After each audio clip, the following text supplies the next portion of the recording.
Here. Hayes, Here. Garrettson, Here. Johnson, Lopez Caniva, Here. Shaw. Here.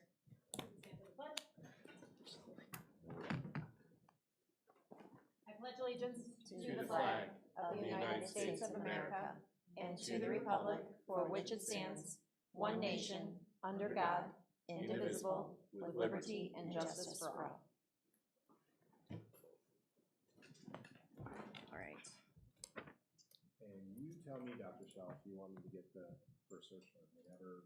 Yeah, is everybody settled? So Kathy's amazing, and she took the questions that I sent her, and she put them into a nice doc here for everyone to take notes if they so choose. You don't have to ask all of the questions in here. It was just things that came out our meeting with Jeff Cohn, and then just some additional things I saw as I was flipping through the search firm presentations. If we want more detail or they don't touch on it, did I give you one?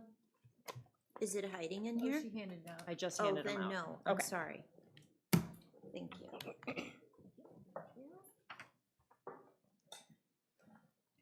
All right, so our first guests this evening will be IASB. Does anybody have any questions before we start and they give their presentation? We'll probably just go around and introduce ourselves when they come in. Yeah, sounds good. No questions. And if you see me going in and out, generally the search firms will show up a half hour before their start time. So, I just recommend everybody's eyes on the clock. You've got a group that, is supposed to start at 6:45, supposed to start at 7:30. They always expect that it's going to be running a little bit over, right? So if you see me leaving the meeting and members of the public see me leaving the meeting, I'm going to check in on the search firm people and check in with them and make sure everything's okay, not leaving the scene, okay? All right, I'll go get them.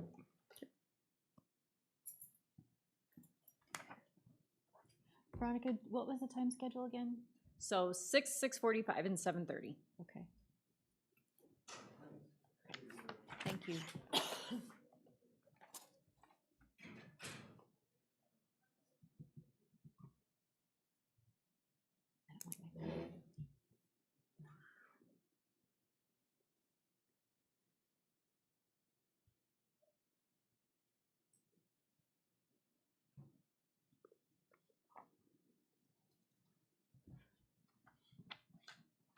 There's also a shorter version of the questions in case you want them all on one page.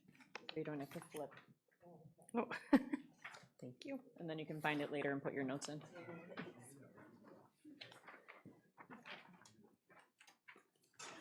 Thank you.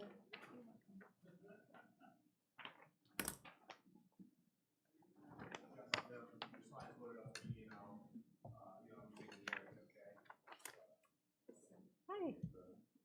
Come on in, have a seat. Yeah.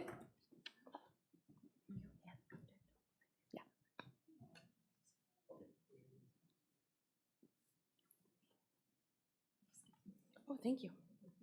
Hi there. Hi. How are you? Good. Candace. Coming here. Thank you. Hi.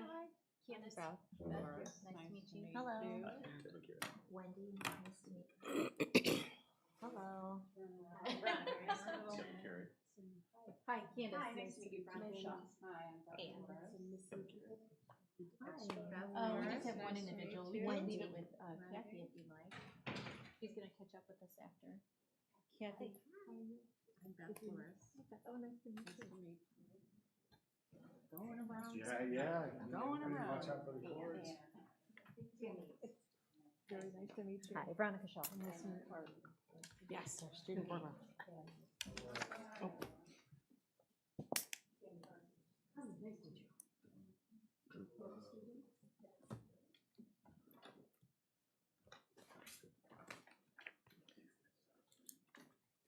Well, welcome. I'm Veronica Shaw. I'm the president of the Board of Education for Lockport High School, District 205. We're going to go around. We'll introduce ourselves. So the most important people in the room are our two student board members and then our onboarding student board members. So if you guys could just introduce yourselves really fast.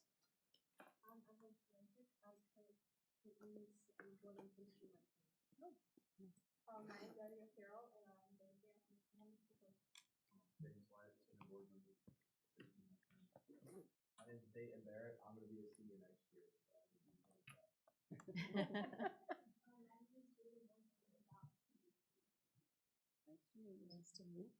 Right, and then if we could start with Ms. Hayes, just for, Tammy Hayes, board member. Ann Lopez Caniva, board vice president. Kathy Maxwell, recording secretary. Bob McBride, superintendent. Wendy Stripe, board member. Candace Garrettson, secretary. so just a couple of housekeeping things. As long as this is green, you're good to go. And if you could speak into the mic because it's recording, so that Kathy can take any extra notes that she may need, but the floor is yours. Thank you. Well, thank you for having us. I'm Carmen Ayala with the Illinois Association of School Boards. If I look a little familiar to you, yes, I was the former state superintendent during the pandemic of all times. Robert and we were out there kind of reminiscing a little, interesting times. I have been with the Illinois Association of School Boards since I refired. I don't say retired, I refired. With 40-plus years in education, it gets in your blood, you can't just shut it off. So I've been with them for 3 years, 40-plus years in education. Most of my work was in unit districts, large unit districts that had lots of elementary schools, middle schools, and 2 in particular had at least 3 high schools within them, so I have a lot of high school experience, as well as having been an elementary district superintendent. And I will introduce Kevin Carey, who will be co-leading the search with me. Kevin Carey, 39 years of experience in education. I started my career as a high school science and English teacher, was a dean of students, assistant principal, business manager, then superintendent. I was superintendent Peatone School District for 4 years before transitioning to Westmont, and I was superintendent for the Westmont School District for 13 years before I retired. We have a new member with us, Beth Saget Flores. She just started with us, so she will be joining us on this search as well. Beth? Right, I'm excited to be here. Back in a school district, I started my career in Chicago Public Schools as a special ed teacher and middle school teacher. Went on to be a principal in Chicago, principal in Evanston, Skokie District 65, director of human resources for Evanston 65, and then superintendent at Gulf School District in Morton Grove. I also worked as adjunct professor at National Louis University in their Ed Leadership program for aspiring principals and superintendents. And like we said, I'm excited to be here, and I'm excited to be part of the search. And we are all retired superintendents. Kevin? So I'm going to start the presentation off. If we could, that's our team. The other person on our team is Mary Tortler. She's the administrative assistant. Her office is in Lombard, and that's typically the person who's working behind the scenes and helping us. Next slide, please. So why choose IASB? The process that you're starting now is the most important process that a school board has. This is your chief responsibility, and that's employing a superintendent. And so when the match is a good fit, things go really well. It's a smooth transition. When it's not a good fit, then sometimes the district can stumble a little bit. And so our role here is to work with you, collaborate with you, and make sure that we get the best fit possible. We're the market leader in super board searches in the state of Illinois. We lead more searches than any other group. Collectively, we have 7 consultants. Again, we're all retired superintendents. We have over 60 years in executive searches and over 300 years in education. Our network, our reputation, that's what makes us a leader in this field. And I'll talk a little bit about our network and our reputation. And again, this is your number one responsibility, is employing a superintendent. Next slide, please. You are a member of the Illinois Association of School Boards. Our primary goal is to serve you and school boards throughout the state of Illinois. One of the reasons why, when Carmen mentions our pricing, one of the reasons why we have the pricing that we have is because as a member, you're already paying into the Illinois Association School Board that handles a lot of the overhead that typically would come with a search. And so, you should take advantage of the fact that you are a member of this organization. Next slide, please. In terms of attracting and recruiting top candidates, quality candidates, diverse candidates. First of all, we have an extensive network. We're members of the Illinois Association of School Administrators, Illinois Association of School Business Officials, Illinois Principals Association. We also do advancement seminars every September, every January, in conjunction with the Illinois Association of School Administrators. We invite prospective administrators, superintendents who are thinking that they want to transition into that position.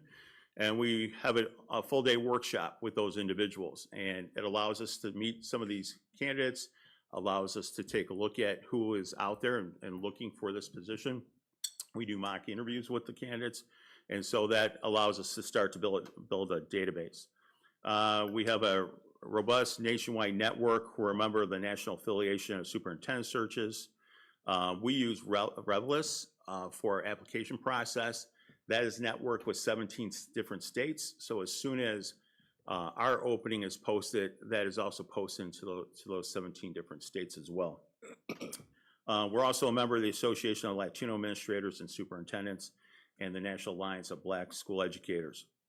We have a database of approximately 6,000 emails, and those are current educational leaders who are either sitting superintendents or they are considering that transition to a superintendency.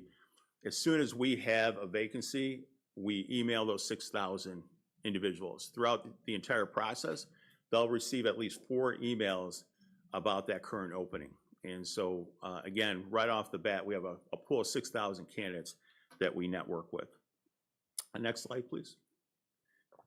Again, we have a nationwide net that we have, and you can see that most of our applicants are from the state of Illinois, but we do recruit applicants from other states as well. And I would anticipate for this search as well, there would be some out-of-state applicants.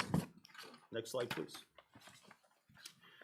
And again, we're the #1 firm in the state for superintendent searches. Since June 10th, 2026, the Illinois Association of School Boards has led 18 searches in the state, more than any other search firm. And we already have agreements with 9 school districts for the upcoming school year. And I'm going to turn it over to Carmen now. Thank you, Kevin.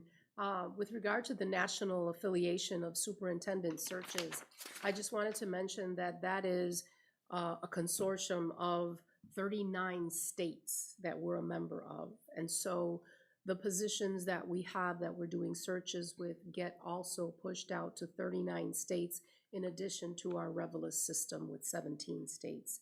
But what I'm going to go over in the next few minutes is the timeline, and the timeline will usually follow the steps that we take, right? So right now we're doing a presentation. You will take official board action to hopefully join with the Illinois Association of School Boards as your search consultants. We will immediately post an anticipated posting. One of the very first things that you will need to do is to decide on the salary range.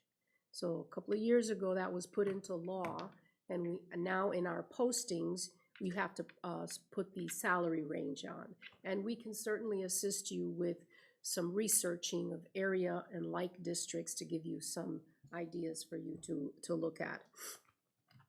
We would also provide, usually it's your administrative executive assistant, an information form that we would collect information about the district, tax rate, schools, activities, community, those kinds of things, because that is part of what is featured in the announcement of vacancy that we will put together for you. There is a survey that will go out to the board members, and then another survey that goes out to the community.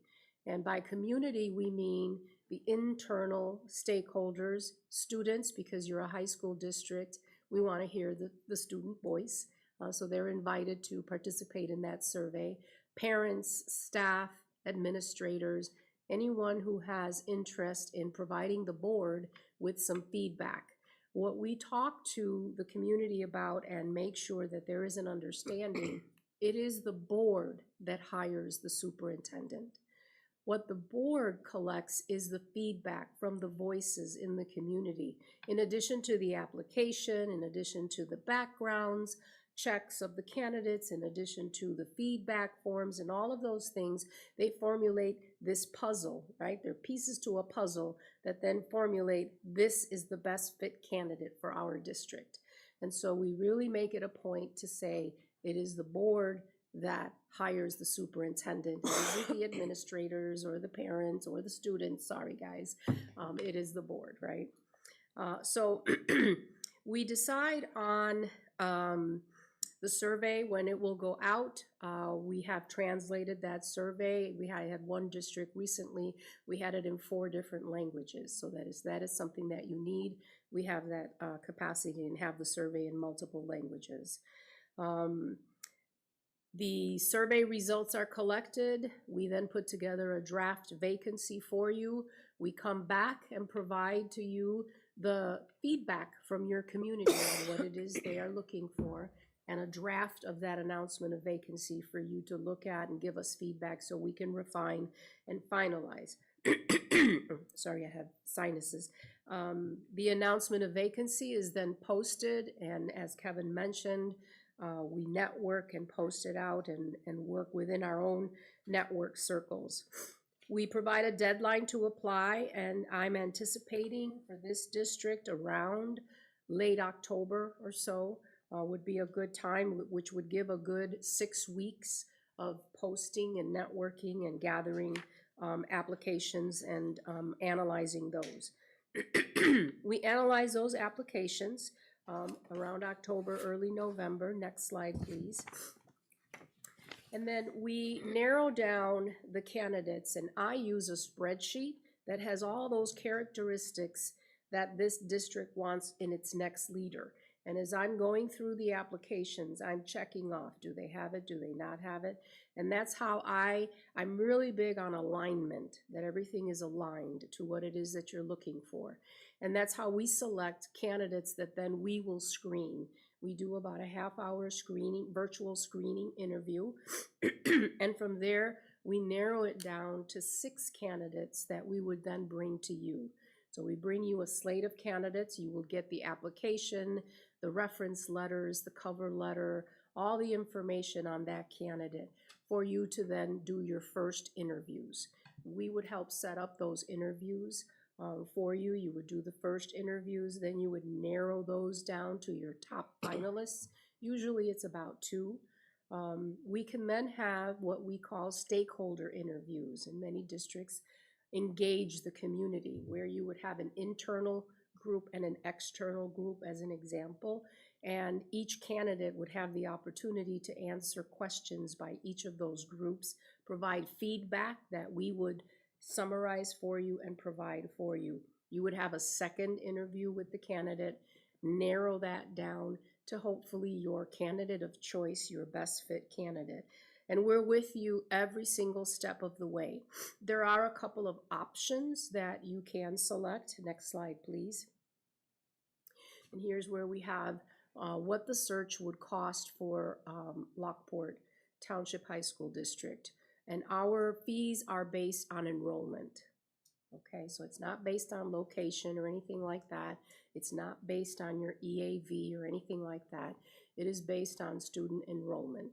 And as I said, it is the costs really just cover the cost, the additional costs of doing the search. We are all the overhead, all the secretarial support, the copies, the mileage. If I have to come here 10 times, it's all inclusive of that. There are no extra costs except a couple of options. One is this stakeholder feedback, which would be focus groups. And many districts might select this initially before the vacancy or really right after the survey to just gather more feedback from the stakeholder groups. So I've met with students, parents, administrators, staff, certified staff, non-certified staff. I'd come out for a whole day and we would have an hour interview with each of these groups, and I would collect the feedback and provide that to the board. So that's one option, and it's $1,500 per consultant per day. So the size of this district, I think one consultant probably one day. And then if, as you get to the two finalists, sometimes there's three, but generally there's two, there's another opportunity for stakeholder feedback, where again, we would invite them to come in and listen to the questions that are posed of each candidate. I've done that in person, but we've also started doing it virtually, where we would have the community register. They would get sent a link, and we would be online with each of the candidates, interviewing them, and your community can be viewing that interview and providing you with more feedback. So that is an option. And then interview practice training session. If you've never been through a process, we also offer a practice training session where usually Kevin will come out and I will be the person doing the questioning, and he gets to answer all the questions. And we talk about responses and the do's and don'ts, because there are some things that you have to be very careful with when interviewing, such as you must ask each candidate the same questions, because we don't want you to be in any kind of a litigious situation.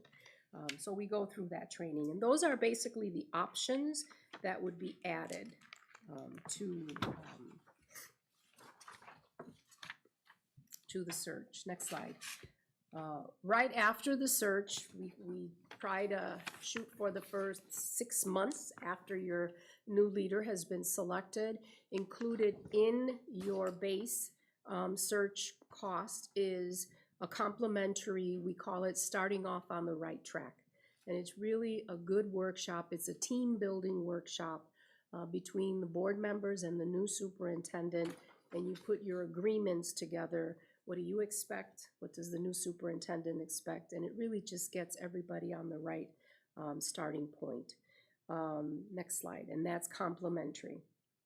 I wanted to say a few words about mentoring and coaching, and make sure that you are aware that we do not charge extra for any kind of mentoring or coaching, because I want you to be aware that your superintendent is probably a member of the Illinois Association of School Administrators, IASA. They provide through their membership 3 years of mentoring. So it isn't anything extra necessarily that you would need to pay for. And a lot of school boards are not aware of that. And I wanted to make sure that you were aware of that. They do one-on-one mentoring assistance training, again, more intense the first year, but up to 3 years if needed. Next slide. So why choose the Illinois Association of School Boards? Because we're the best thing in town. We are only responsible to you, the school board, and our arm of executive searches only does searches, and we're all retired superintendents, full-time retired superintendents. We give you a statement of assurance and a guarantee of services.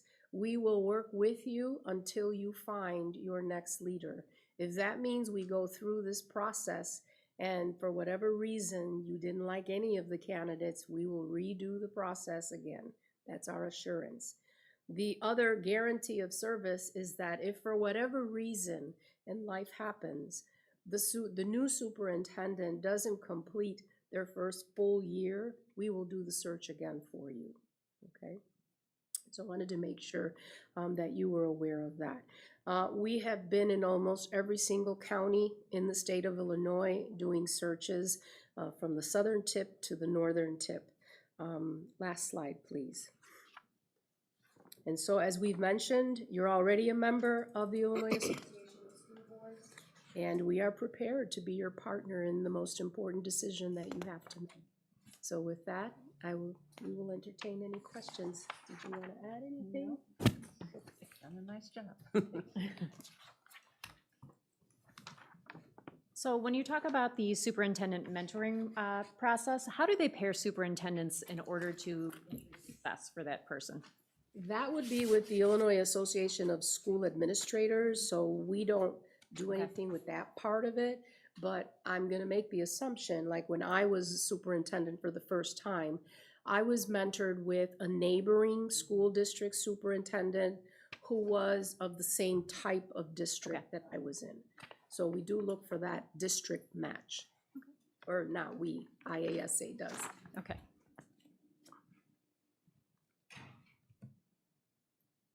And you have information on NAS, which is the national, and then just some background on our executive searches, which I think I sent with the proposal as well.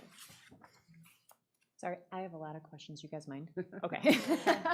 Okay, so we have 7 feeder districts in 7 different communities that feed into our school. Each one has their own unique flair. Some are more involved than others. How would you recommend that we go about garnering interest to provide that stakeholder information when we're going about this process? Because obviously we have Homer Glen on one side, and then we go all the way over to Crest Hill, Richland, Chickamauga. Any recommendations, thoughts on that, or how would you go about that? Well, one of the very first steps would be the survey, the initial survey, that you would post through your avenues. Okay. But also sharing that survey with those districts so that they can also include their communities as well. And it's a virtual survey. It's through SurveyMonkey. And so that would be one way to get the word out and to encourage the feedback. And so one of the things that more and more districts are doing is off of the school board webpage, they have a link that takes them to a superintendent search page. Okay. And it kind of gives what's been happening with the search, what's upcoming, and that's a way to keep the communities informed. Okay. And so when it goes, so your network is approximately 6,000 Plus, yeah. plus aspiring superintendents or sitting superintendents maybe. Right. Is that the only avenue that is used to recruit, or are there other recruitment methods? Because we worked with a different search firm last time, and they were very boutique in that they would go speak with individual candidates that they know. We have our networks. Yeah. Right? Okay. So we would do that. We also attend regional meetings, not only of our Illinois Association of School Boards, but we partner a lot with the Illinois Association of School Administrators. Okay. And so we do that kind of networking at conferences, at the aspiring superintendent workshops. And so all of the avenues that we have to our disposition, we just tap into those networks. Kevin, Beth, anything you want to add? I think that's it. Okay, so that being said, I have another question that goes off of that. So last time when we went for our superintendent search, we had our search firm guarantee us that they would not recruit our current sitting superintendent for a minimum of 2 years. Is that something IASB would also do? We never do that. Okay. Absolutely not, because the districts are our member districts. So why would we go and take from our member district to fill a position? So we don't do that. That's not in the cards. Good to know. Of the searches that you guys are doing right now, how many of those are just high school districts? Oh, goodness. I have to go back and look at the list. I'd have to get back to you on that one, because we've got quite a few wrapping up. And I'm drawing a blank right now, so I'd have to go back and I can get that to you. Off the top of my head, I can't remember how many are just high school districts. I have districts that have high schools in them Right. right now, but high school only, I'd have to go back and look. I'm sure that of the 18 we've done this year, there have been several that have been high school. But I can't name them right now. You guys have done a lot, so it's hard to remember. During the search process as a whole, how do you maintain confidentiality throughout that process between your candidates, through other constituents that you might interact with? How does that work? One of the things that I'll leave the professional agreement with you. There is a paragraph in there that we do not provide a list of all the candidates that have applied to you for that reason, right? Some candidates don't want their current employers to know, and it can cause some different problems. Except we let our candidates know that, hey, when you get to the finalist stage, it's going to be out there, so be ready for that. There are specific things that the board must do in closed session, and we make sure that that happens. Anytime you discuss anything about a candidate, you can't do it in public session. So those kinds of things we honor. We discuss amongst ourselves candidate qualities, characteristics, those kinds of things. And, being out in the field and knowing people, I'll pick up the phone and say, hey, what can you tell me about so-and-so? And we'll share those things, but we do not discuss that necessarily outside of our conversation. So confidentiality is something that we are very, very cognizant and very, very careful with. One of the reasons why we do attract so many quality candidates is because they know it'll remain confidential. And as Carmen pointed out, you as a board would receive a slate of candidates, but it's done in closed session. And that's the first time anybody outside of the IASB has seen the candidates and looked at their resumes.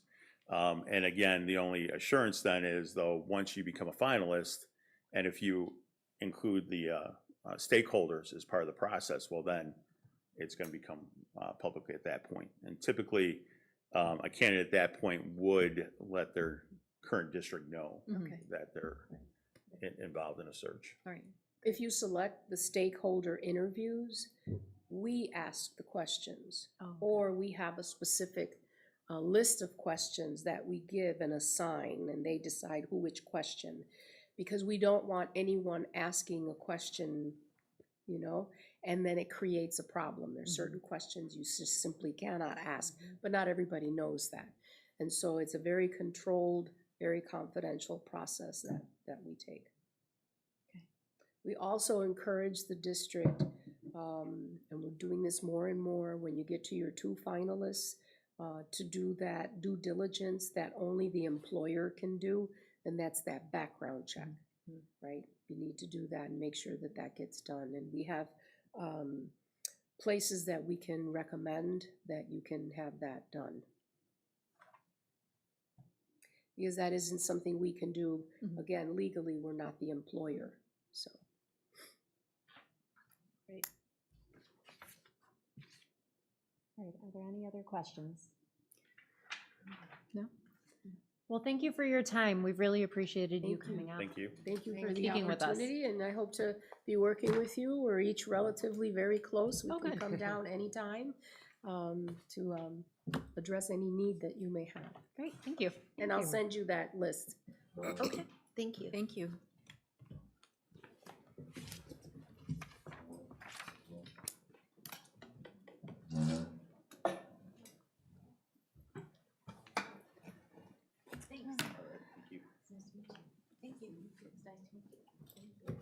Everybody's, and the water's left.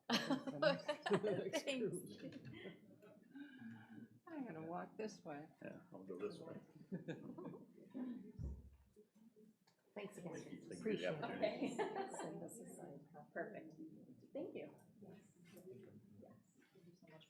Thank you so much. Good to meet you. Good Thank you for the meeting you. opportunity. Thank you so much. Thank you. Very nice. Bye, nice to meet you.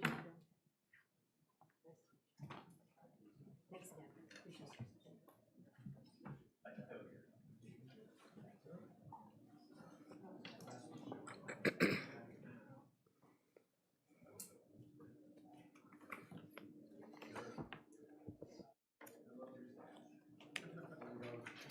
All right, so we have just under 10 minutes. I don't know if you want to go in and fill out the form.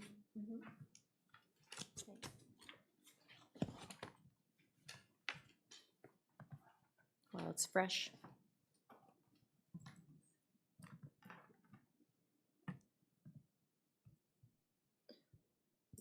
That's the Google form? The what? The Google form? Yeah.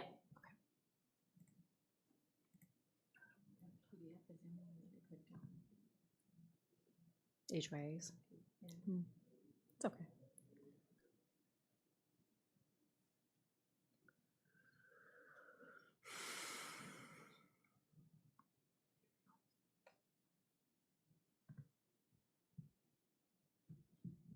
I feel like I might change this though after I see something else, you know? I know. I don't, well, I feel like I might, Do you want to wait till the end? I'm wondering. All right, we can Because wait I till the might end. change Yeah. how I feel after I heard somebody else. Okay. Maybe they were thorough. I don't, Okay. or not more, I don't know. No, that's a good point. Okay, All right, we can wait. This crew is. okay. They're I ready? thought I could do it. And now I'm like, I am doubting, because I don't know what's coming next. I'll give everybody just a minute to keep taking notes or Okay. jot down anything. We'll run on time, Dr. McBride. Great. That's the way you So do far. things. So far. Eric, Don't jinx us. I think the next group is gonna use a Mac. You know, so I don't think you'll need any support. I'm gonna actually disconnect. Brian, see there, Evelyn? What's that? Miss Maxwell, do you have like thank you cards? Because not everyone's here, so I don't want to. Thank you so much.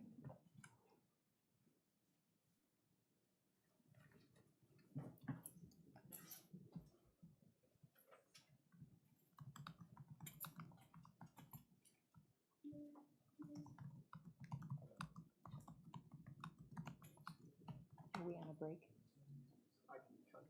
No, you don't have to. How many people are watching?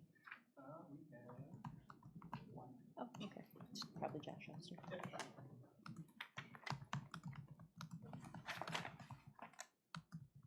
Our live stream isn't riveting? It does? What did you say? It's not riveting? What do you say, no one's watching? Said there's one. Kathy said it's her husband. Or it's Mrs. McBride. All She of watches them. them. Right. Watching. He said there's one person watching. We're trying to figure out who it is. Oh, okay, Madam President. Well, you give me the signal, and either myself or Dr. Green, and I'll select the next squad.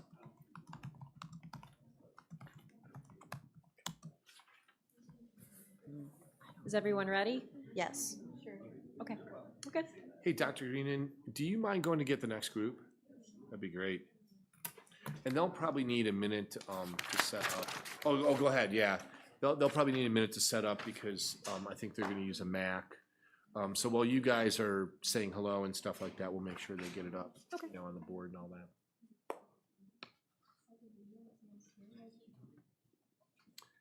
I do like Stress Lincoln very much. Oh, I'm glad. It's awesome, Wendy.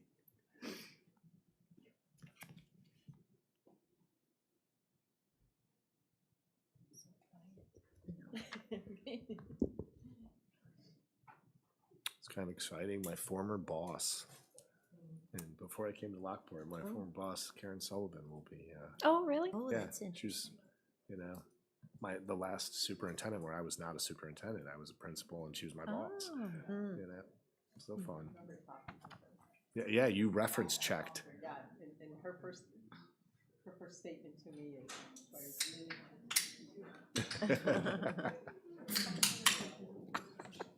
I think you had just mentioned it that morning. Yeah, hey guys, come on in. Yeah. Yeah, you guys Yes. are up front here. Brian, we'll get you set up. You know, Brian, this HDMI cable Right here. should just go Okay. right on in wherever you want to sit or where your position is. There's a lot of length to the thing, Okay. so you can easily kind of pull and Thank you. kind of connect it. And Eric Slager is going to be here to make sure that if it doesn't pop up on that screen, Yeah. he's going to jump into action. Hi, Candace. I bet you did. I thought I was the right. Yeah, got it. You did a good job. He's got you. Hi, nice to meet you. Candace Garrison. Oh, there you go. Hi. Here we go. All right. We're good. Brian Harris. Nice to see you. You too. For coming. Good to be here. Brian Harris. Candace Nice Garrison. to meet Nice you. to meet you, Brenda. Hi, Wendy. Nice to meet you. Nice to Thanks meet for you. having us. Thank you. Here, come on. Yeah. Sorry, I was getting the last time. Okay. Yeah. Nice rangers and Good seeing you, Brian. Try to layer up in here, but I know. I don't know, it's ever enough. We'll jump in if we Please need do. to. Snuggie. Same with me. Jump in if we need to. Well, welcome. My name is Veronica Shaw. I'm the board president. We're going to go around and just have everybody. ourselves or reintroduce ourselves, but the most important people are sitting over there. So some of them are our outgoing student board members and some of our incoming student board members. So if you guys want to start.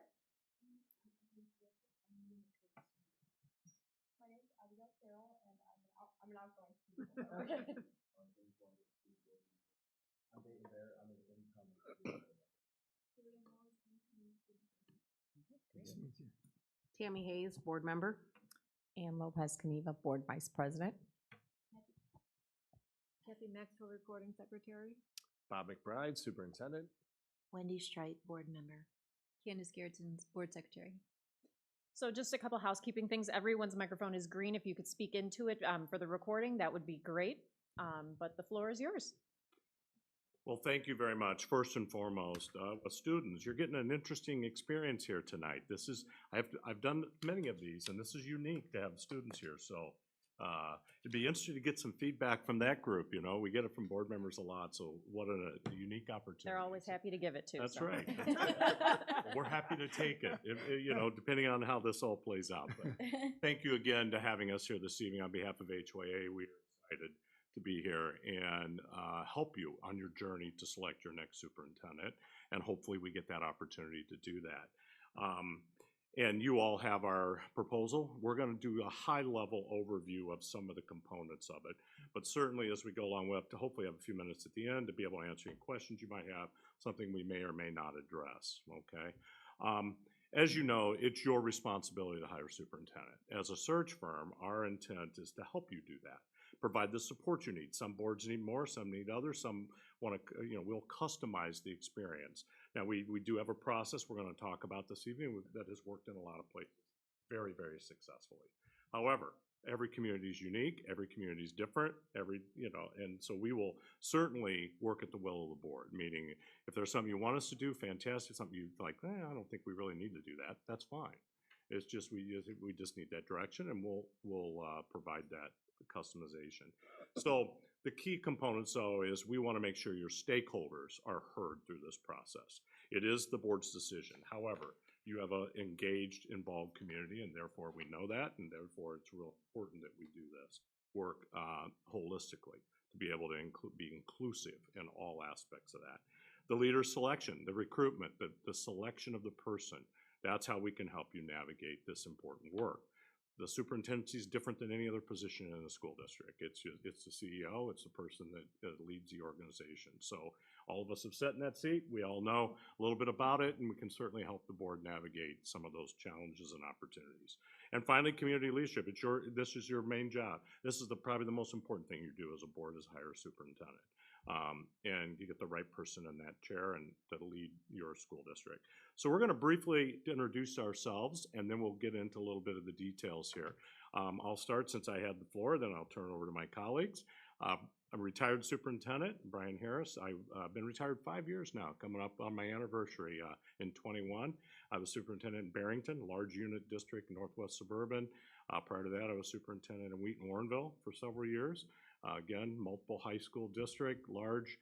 Prior to that, worked in St. Charles as a principal, assistant superintendent for HR, and assistant superintendent for curriculum instruction. So spent a lot of time, large unit districts with large comprehensive high schools, similar to Lockport. So certainly understand, you know, the expectations and what it's like to work in these environments. Excited to be here. Turn over to Karen. Okay, I'm Karen Sullivan, retired superintendent from Indian Prairie 204. You might know one of my former employees. Trained by Dr. Sullivan. I had kind of a unique path to the superintendency. My background is actually in special education. So I did that for a number of years, have been a director of student services, and then became a building principal. Assistant superintendent for curriculum and instruction, and then assistant superintendent for HR before I finished my career as a superintendent. So the majority of my career was actually at Indian Prairie, large district. I retired 6 years ago, I think my anniversary. And have not done so well at retirement. I still working. But really enjoy this work, trying to find great leaders. I know how important a great leader is to your buildings and to your district, and see this as a way of giving back. Good evening. My name is Jim Gay. Been in education, retired 5 years myself. This as Same well. day we did. Yeah, same day retired. Flunked retirement. Been working, but I had a 40-year career all in high school. So I started my career in Bronzeville, which is like 35th in Michigan. I was a high school teacher. Then I was principal there for 10 years before I went. I hate to say this because this guy's over here, but then I went to District 230 and became, I know, sorry, principal of Andrew High School. And then I was superintendent for the last 16 years at District 230, where I retired from. Since then, each year I've done an interim and a lot of strategic planning and some searches. I just felt I wasn't ready to completely retire. I love education. I love that intellectual conversation and to help students. And like I said, for 40 years in high school, I've never graduated high school, I guess. And it's a great place to be. It's a great place to be in high school. So thank you. So just a real little bit about the firm. Don't want to go into too much detail because you have that, but it's really important to know that this HYA is over 35 years old. They've done thousands of searches and even like 80 this past year. Even though it's a national firm, nationwide firm, it's local. As Brian said, we customized the program for you. We have over 130 associates around the country that we can lean on. So when we do a search, we look at people, they come to us, they talk to us, and it's built on relationships. HYA is built on relationships to make sure that we help you get the best candidate to your next superintendent. But again, I don't want you to get too fixated on that it's a large firm because it's localized. We localize it for your needs, and that's really important. And, experience does matter. And we've had these opportunities to recruit, to develop, but most importantly, retain. I think we're very satisfied and successful in how the superintendents that we help place with the support of the boards, they're there. They stay their contract. That's so many % stay their contract, and that's a really success of the search firm. But it's really important it's built on relationships. I think that's so important in schools. That we work with our colleagues, the three of us, and with the board and with your constituents to make sure, again, that we get the best candidate for your students as they move forward. This is, I think, is the coolest part of HYA, is the signature process. It's a 4-step process. You may see this in other companies, but this is so cool to HYA because it starts out with engagement, getting the voices heard of your stakeholders, your students, your parents, your community leaders, your elected officials, whatever you want us to go to, we'll get that. We want to hear the voices so we can get a profile. Then we move on to recruit, which is very important. But then by having that voices, we can recruit well. We'll go over these a little more detail in a second. But then we help you with the selection process. But what's so important with HYA is that transition process. And then we'll talk about that a little bit later. All right, so transition over to me. The first thing that we would do if you would select us as your firm is meet with you with a planning meeting. And the very first thing we'll do is set up a confidential board portal. One of our pieces that's really important to all of us is that transparency with the board. So we'll set up this board portal. It will have every document that is part of this process. It will hold applications. It will have everything that you can access 24/7 on your phone, on your tablet, on your computer, so that you don't have to worry about where is this. It's all in one place. And you'll see everything. That is our pledge to you, is that you would see everything. So we'll go into as Jim mentioned, you're going to see, I think, some of these similar processes with some of the other firms. We want to talk about what we think sets us apart. We think the engaged part of the process is critically important, and that's because we use it to develop our leadership profile report. All of our recruiting, all of our interviewing, all of our work with you is based on that leadership profile report, which takes the qualitative and the quantitative data that we collect through interviews, focus groups, surveys, any community forums, any way that we try to gather information, because we want to make sure that we hear, as Jim said, the voice of the community, what you want in your next leader, what's really important, what's strong, what are the strengths of this school district, what are some of the opportunities there are for growth, what should be some of the priorities, what are some of the qualities, the characteristics of the desired next leader. And that should drive the recruitment phase, the interview phase, all the next pieces. So you really do need to do that engagement part well, and we think that we do that very well. So we'll talk about all of those pieces. When we go to the focus groups, we'll work with you at the planning meeting. Every district is different, every community is different, to find what's really important for your community, what stakeholders, how do we get to stakeholders maybe who don't typically have their voice heard. We want to make sure we try to, that no one feels that they're left out of the process. If they have an opportunity to give some input and some feedback, that could be part of that leadership profile. When you post that on your website after we present it to you, we want people to be able to look at it and see their voice there. So that's really important. So we'll work with you. These are some examples of kinds of focus groups. Students, definitely. That's usually our favorite focus group. You know, we fight if we all can't be there. We fight over who gets to be there because that's usually a really fun one. But we really want to make sure we reach everyone. We'll do both in-person, virtual. We'll talk to you about that. We'll do different times, and we've sometimes found Sunday night works for parents. Those kinds of things. So we'll work with you on that and just really want to make sure that we get to everyone that you think is important so that we have their voices. And then the survey that HYA offers is a research-based survey. It is not a Google survey that we just made up or threw some things into ChatGPT to see what came up. It is a survey that's based on solid research about what kinds of strategies and qualities attribute to better student outcomes. So we're really looking for a state of the district piece, and plus what sort of leadership qualities we're looking for in a superintendent. You can disaggregate it by groups so that you can see where, maybe your perceptions maybe differ between groups or whether you're all in alignment. We find it's a really great opportunity both for the candidates to take a look at that along with the leadership profile report, but also for the board and the new superintendent to have going forward. So you can, really see the results of that survey, and we would work with you on making sure we try to get that out and get a good representation back. Okay?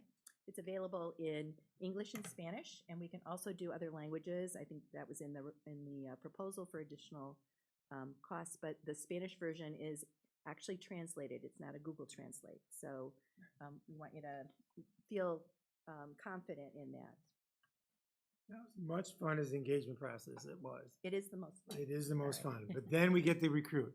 Now we've just heard of Lockport, Port of Pride. We've heard from all the stakeholders what makes Lockport, Lockport. And now it's our job to go find that person that fits those qualifications. So we look nationwide with our associates, but we look local as well. And we built on the relationships we've had over 100 years. Don't add them up. Long time. Don't add them up. Just say a long time. A long time. We have the relationships in this community here and around. And so the recruitment phase is very aggressive on our part. Very aggressive. We go out. We don't sit back and say, put the profile out there and say, let's check the button and see who applied today. No, that happens. Lockport's going to be a very attractive district to come to. That's going to happen. But we're also going to aggressively go out to our associates around our local areas to make a phone call, have a lunch, talk to somebody, and say, hey, this is what Lockport's all about.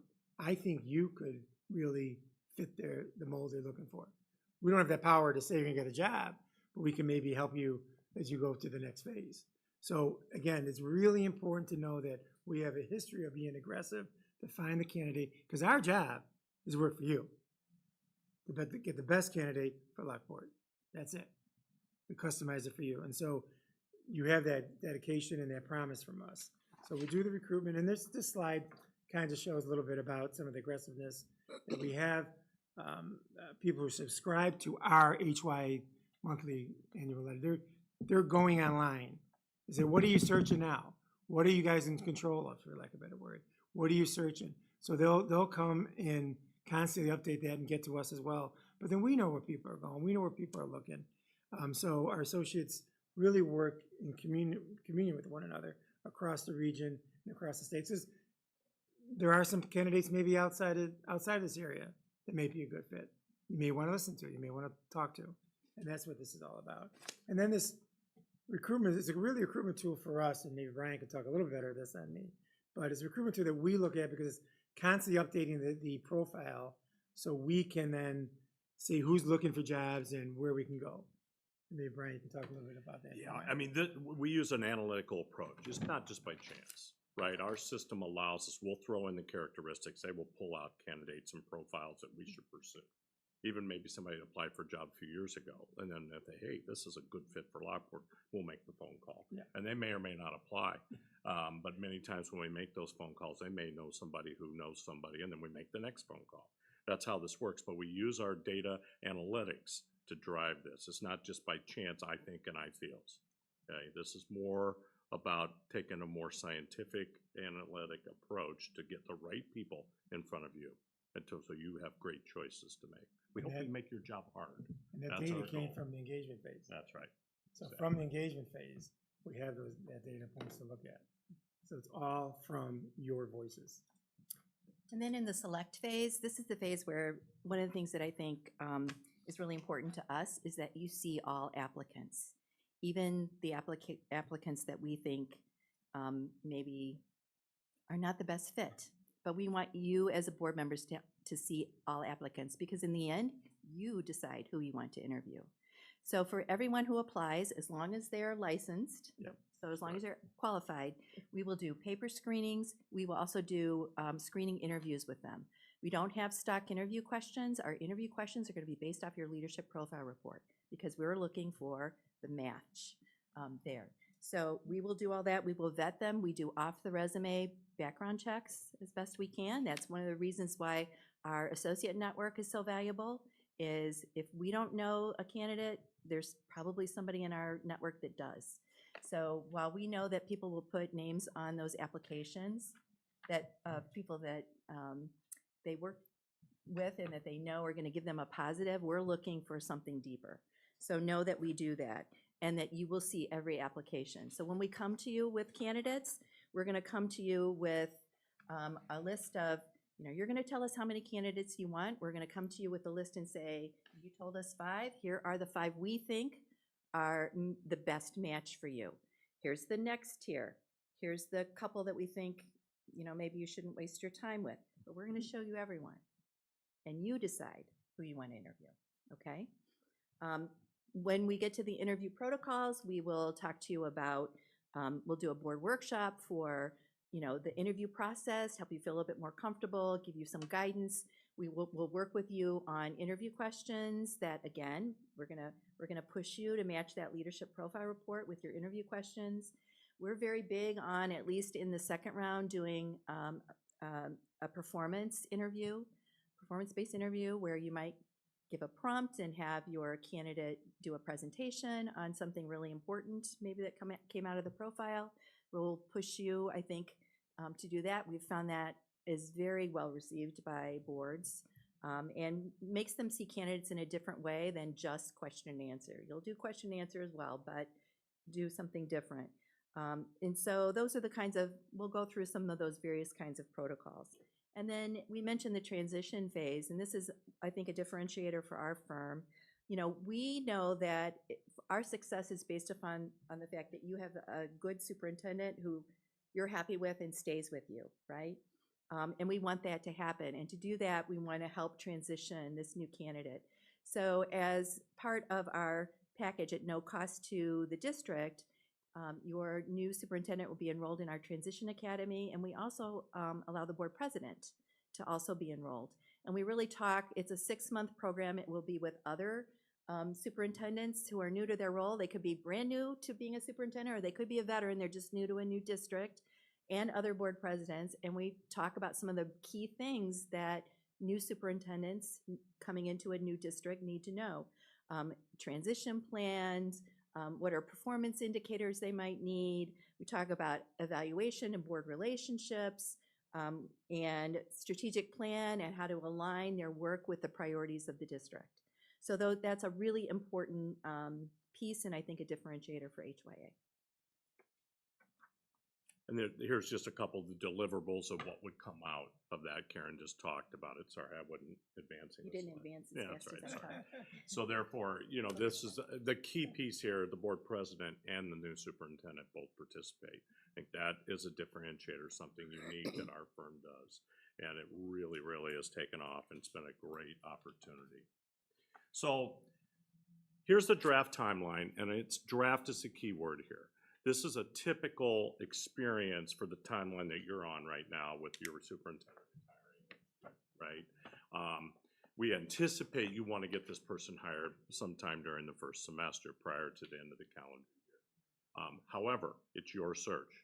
If you say, hey, we want to do this at this time, this we're going to go faster, or we want to pace ourselves a little bit, maybe we want to move into January, whatever the board wants to do, that will be our first conversation with you, is to establish timelines, set some dates, get dates on your calendar, and when your board meetings are, so we will walk through this process with you. But this is a draft, right? And here's some of the activities that's going to happen in these big bucket categories. And they do take time, as you saw in one of those early slides. We know it takes a few weeks or a month to do some of these things. And we will transition with you. Again, that transition period, you're going to have a great opportunity for 6 months for the next person to do some transition work with your current superintendent, right? That's a luxury. Some places have it, some don't. And you're going to be able to do that. So if you follow a similar timeline to this, you'll have that opportunity, which is excellent. So in summary, why HYA? And again, it goes back to your RFP that you sent out, right? And we tried to customize our proposal, as you hopefully saw, to meet your RFP needs. Couple key things. We have local area knowledge. Our expertise is significant. I think you got 3 people here that know what we're doing, and we've done it a lot, and we can definitely network to get great candidates to want to be in Lockport High School District. Facilities acumen was another ask in your RFP. And we gave you a list of the districts that we have participated in working with boards to hire superintendents, either leading master facility plans or implementing referendum work, all those types of things. That's hard work. It's unique work. And so that was an ask you had. And if that's a target, that's a key aspect or a criteria. We know people, we've had people, we've been through this before, and all 3 of us have experienced that as superintendents in different capacities, everything from starting the original conversations to building buildings and making improvements. So, and then finally, proven stability. Our track record is excellent. I've been doing this 5 years, Karen 5 years, Jim 4 or 5 years. So we've been doing it a long time. All the people that we have placed and worked with boards on, they're all still in their contracts. Our references, if you've contacted them, they'll tell you they're all still there. And they're into second contracts, most all of them, and they're doing great work. So I think it speaks for itself. Getting the right, do the work up front, get the right people in front of you, and you make great choices. And finally, the professional communication. Karen talked about that with the portal. It's a differentiator here, 24/7 access. Every document, these documents you've seen thus far, they'd be in that portal starting tomorrow if you hire us. Okay, and you'll have full access to them. Don't have to search emails and all that looking for stuff. You always go to the portal, and it's there. We talked about the engagement, but finally our commitment. We have fully dedicated associates here. We don't have conflicts. We work for you, and we would definitely do that. Board communication is outstanding. All of us are, we've been in this seat in the past, and we know how important it is to get back to board members. We have the recruitment guarantee. You saw that in our proposal. If whoever you select, hands off with that person for a long time. We just don't do it. I mean, that's part of our track record of what the success is, okay? And then client satisfaction is very, very important to us. You will all get a follow-up survey if you hire us. We take that feedback very seriously when board members fill that out about the work we do. And then we have the price match guarantee. We don't want to lose an opportunity for a small amount of money, a few $1,000s, whatever it is.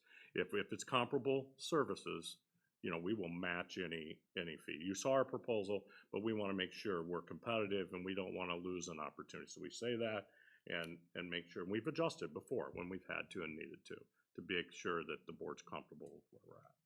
Okay? But we priced it accordingly to the work that we just described for you as well. So thank you for your time. Hopefully we highlighted the key aspects of our proposal, and we're excited to be here and certainly open to any questions you may have for us. So you have a wide breadth of people that you can reach out to and, across the nation. How do you make sure that candidates are well-versed on the needs of our district? And I mean, you mentioned the Porter Pride that's here. That's something that's so huge and they need to embed themselves into that quickly. So how do you do that? Well, the leadership profile report, actually, we give to every applicant. We put that out there because that tells them, are they a match? Do they know? They need to know the district. They need to look at it and say that they're a match just as much as you think that they're a match. But I would guess, probably before even talking to anyone, that the word Porter Pride will probably be in that leadership profile, right? So that is one way. And like I said, during the vetting process, we use that profile as the basis for all of our questions and all of our conversations and anything that you want us to make sure we highlight, like the facilities piece that was really prominent in your RFP. So that is where we try to enlighten that group, and through our questions, I mean, we warn them ahead of time, don't we? Like, Absolutely. read this leadership profile report because we're going to ask you questions related to this, and that is one of our communication. If they're not engaged in being in your district, then we'll vet it out really Right. quick. And we wouldn't even, then we won't recommend somebody if we don't think it's worth your time talking to them. Okay. And it's really that simple. There may be a person from out locally that lives 5 miles from here. There may be somebody that's, 3 states over that is a great fit for a lot of reasons. And I would think you'd want to see who those people are and be able to make your choice. I'm sorry. No, I'm saying, because that profile is so important, because we know what their profile says, so that helps us to the calls we're gonna make too. And then when we talk to our associates, here's the candidate we're looking, it's gotta fit this profile, it's gotta fit someone who has that Porter Pride, who wants to continue what Bob's been doing. It's not, you're not starting over. You're continuing some great success. And so we would use that as our tool, as a launching pad, to start looking at the candidates before we're not sitting here like, yeah, I hope someone applies. No, we're taking that document and we're going with it because it's what you told us to look for. It's not what we want to look for. It's what you, the kids, young adults, whatever, tell us to look for. That's what we're going to look for. So it's I don't want to say it's that simple, but it is. That's our calling to do for you. I don't know if that answers it. No, it did. Yeah. So you had mentioned that when you were able to do the surveys, that you could separate out by groups the way that they were answered. I think one of the things that's really a concern of ours is trying to you had mentioned getting as much voice as possible, like being inclusive and getting everyone. Since we have 7 different feeder schools, would we be able to see like what the Crest Hill people are thinking, what the Homer Glen people are thinking? Can we separate it by city as well? We don't typically ask that kind of identifying. Geographic location. Right. Okay. On the survey, you're talking about 2 different things here. Yeah. I think there's 2 parts to this answer. I think on the qualitative work, when we do focus groups, for example, we would meet, if you told us, hey, we want feedback from all 7 of our feeder district communities, we would target, make sure, and we would tell you exactly, hey, we met with 25 people from this feeder, from this feeder, and this feeder. Now, we would not tell you, they said this and they said that.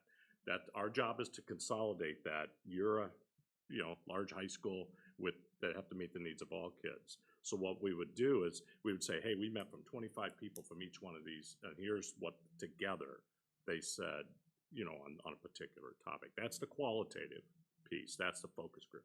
The survey, we've never had a request to do it by geographic location, but we do it by who they are as a stakeholder group, like a student, a parent, a support staff, a teacher, an administrator, something like that. Community member. Even Yeah, community member has no at students. whole.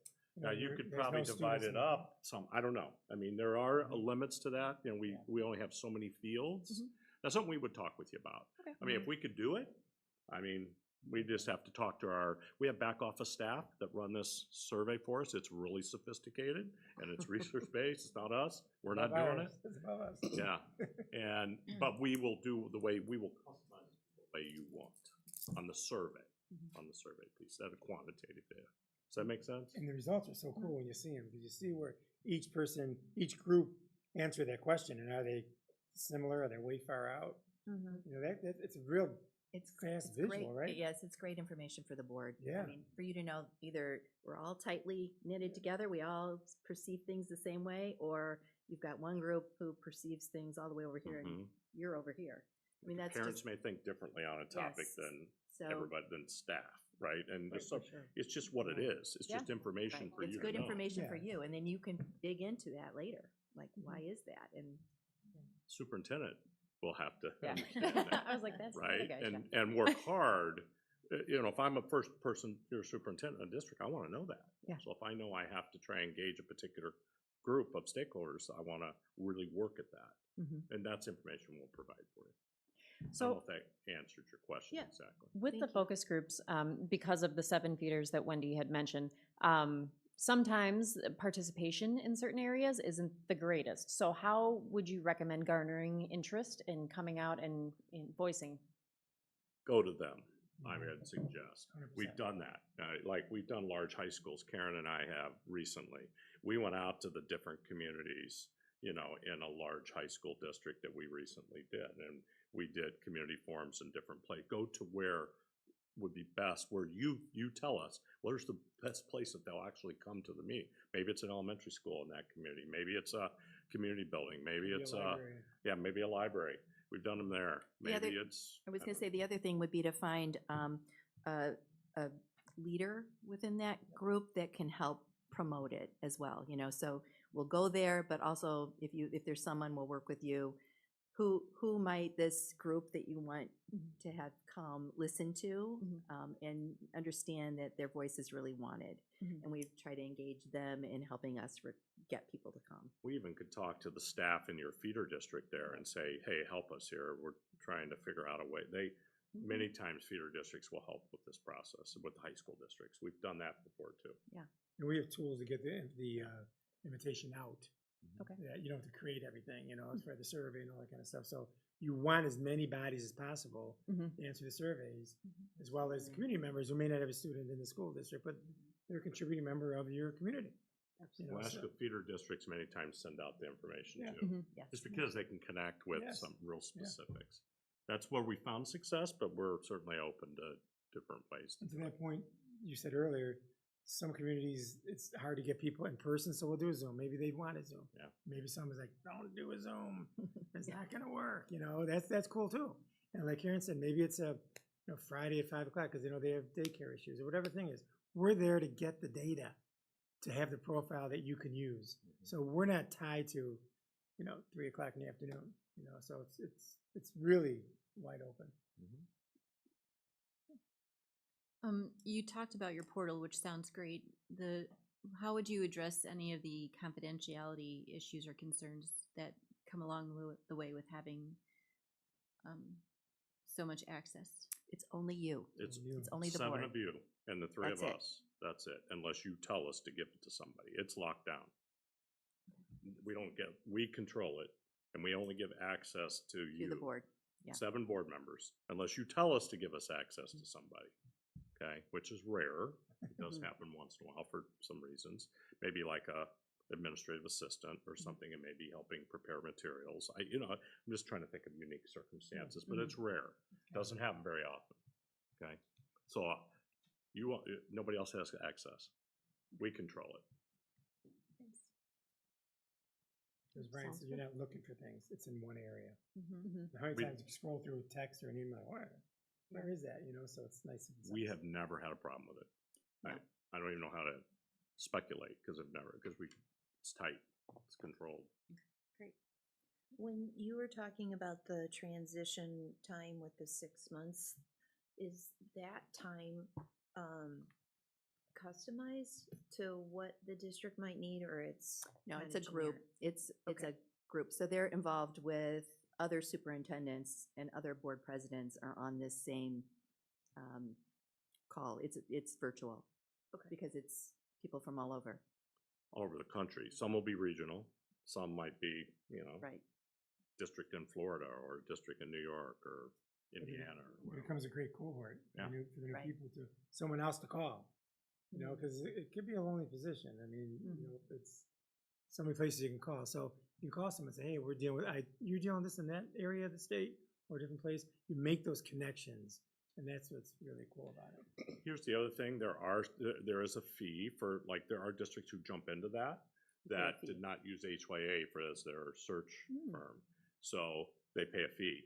You get it as part of this. If you hire us, you're automatically enrolled if you choose to participate as part of our service. Are there any other questions? Sounds good. Well, thank you so much for your time. Look forward to hearing from you. Yes. Thank you for the opportunity. And regardless, good luck. Yes, Thank good you. luck. Find a replacement for that man over there. Right. A tall task you guys have, so good luck.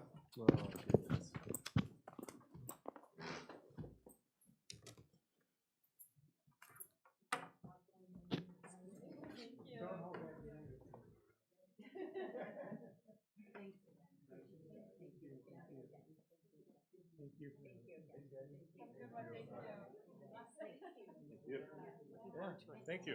Appreciate it.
Tammy. Pleasure to meet you.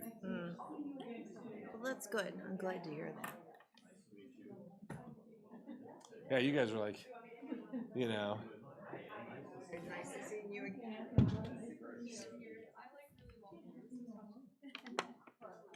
Oh, I got one.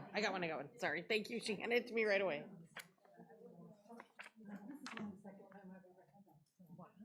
You guys are pretty special. Yeah, well, I guess, you know, ISB didn't think we were very special because we didn't get our proposal to present approved, you know?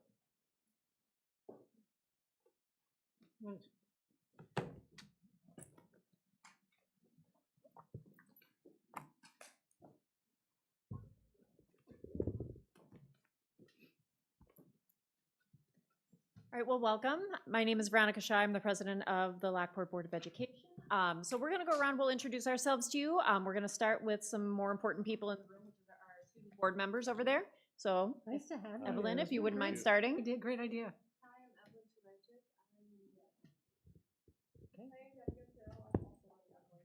Okay. Okay. Our two oncoming actually just left us, so they had another engagement that they had to go to. So. Tammy Hayes, board member.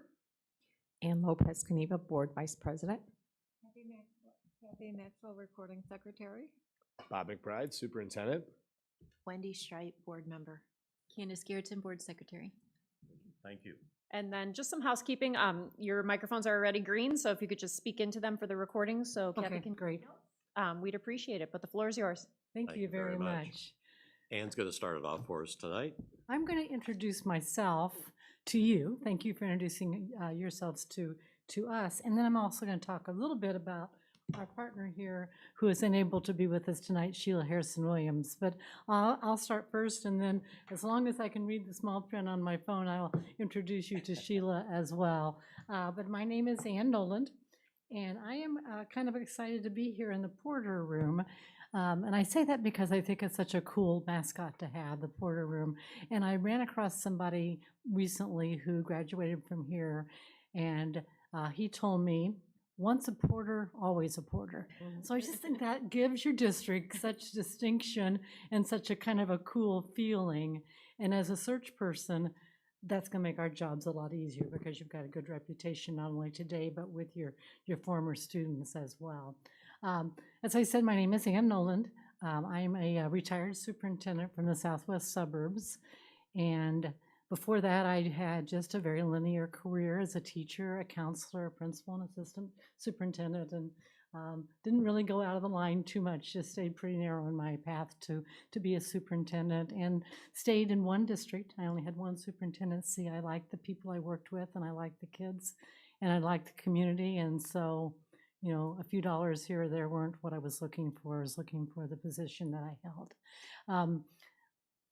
I've also been a mentor, superintendent mentor for IASA, and a principal mentor for the DuPage Co-op. So my career has totally been in education. From the day I started kindergarten, I've really never left. And that's all I guess I ever wanted to do. After I retired from the superintendency, I began working with BWP and Associates, which is who we are. And we'll talk a little bit more about that during our slides. Became a partner, and I've worked for them ever since. During that time, I've had the distinction of doing about 110 superintendent or principal or leadership searches. So I bring that experience to talk with you this evening, and then we'll tell you a bit more about that as we get into our presentation. Now, my good friend and Phil's good friend Sheila, who could not be here tonight, and I think some of you have probably met Sheila before, because at one point she was the superintendent of Fairmont, which was one of your feeder schools. Now, that was a few years ago, but she enjoyed her time there and wanted to make sure that I mentioned that. So she has been very familiar with the district. As a matter of fact, she stayed very close to some of the people in that district for a very long time. So Sheila is a 36 years in public education, and she's currently doing two things. She does superintendent mentoring for the IASA, the state organization, and then she's an interim superintendent in Dalton 48. And so she's been keeping busy in that regard. When she retired from Illinois, she went to Arizona for a while and was executive director of the Arizona School Board Association. So she kind of saw life from both sides of the table, so to speak, as doing that position. I think she felt like it was very helpful and good learning experience for her. As I said, she was superintendent in 2 different districts and spent a lot of time. I'm going to have to really almost read this because she's been so active in so many organizations, which is helpful to us because that provides us a lot of opportunity to mentor and reference checks because she knows a large group of people all over the country, and that's very helpful in the position that we do and the work that we do for you. But she served on numerous executive boards. She was the treasurer for the National Alliance of Black School Educators. She was president of the Illinois Superintendents Association, Suburban Superintendent Association, and has worked on various diversity committees across the state. And one of the things I think is really important to mention here is that she was the first African-American president of the Illinois Association of School Superintendents, the one that all of us have always belonged to, which is quite a distinction for her, and I'm proud of her and proud to have been her friend during that period of time. So as you can see, even though she couldn't be here tonight, she does bring a lot to our team and a lot to this search. She asked me to apologize too. She had a family event. You know, she's got kids, grandkids, and great-grandkids, and they had this date already taken, and she worked hard to get around it, but it didn't work, so we're doing the best we can. But she's very happy and excited to work for you. Thank you, Ann. I'm Phil Earhart, and I am a member of the BWP Associates. I've been a director for 15 years. I was superintendent, deputy superintendent in 3 suburban districts in Indiana, which are all unit districts. The district I was there the longest is almost the exact size of Lockport, so I'm very familiar with that. We also had a dual campus with the freshman and then the other campus. In addition to that, I was superintendent in a large district of about 16,000, a suburb of Cincinnati. And then both my kids graduated from Indiana University and got jobs in Chicago. So we came up here. So I was a superintendent for 12 years at Benjamin 25.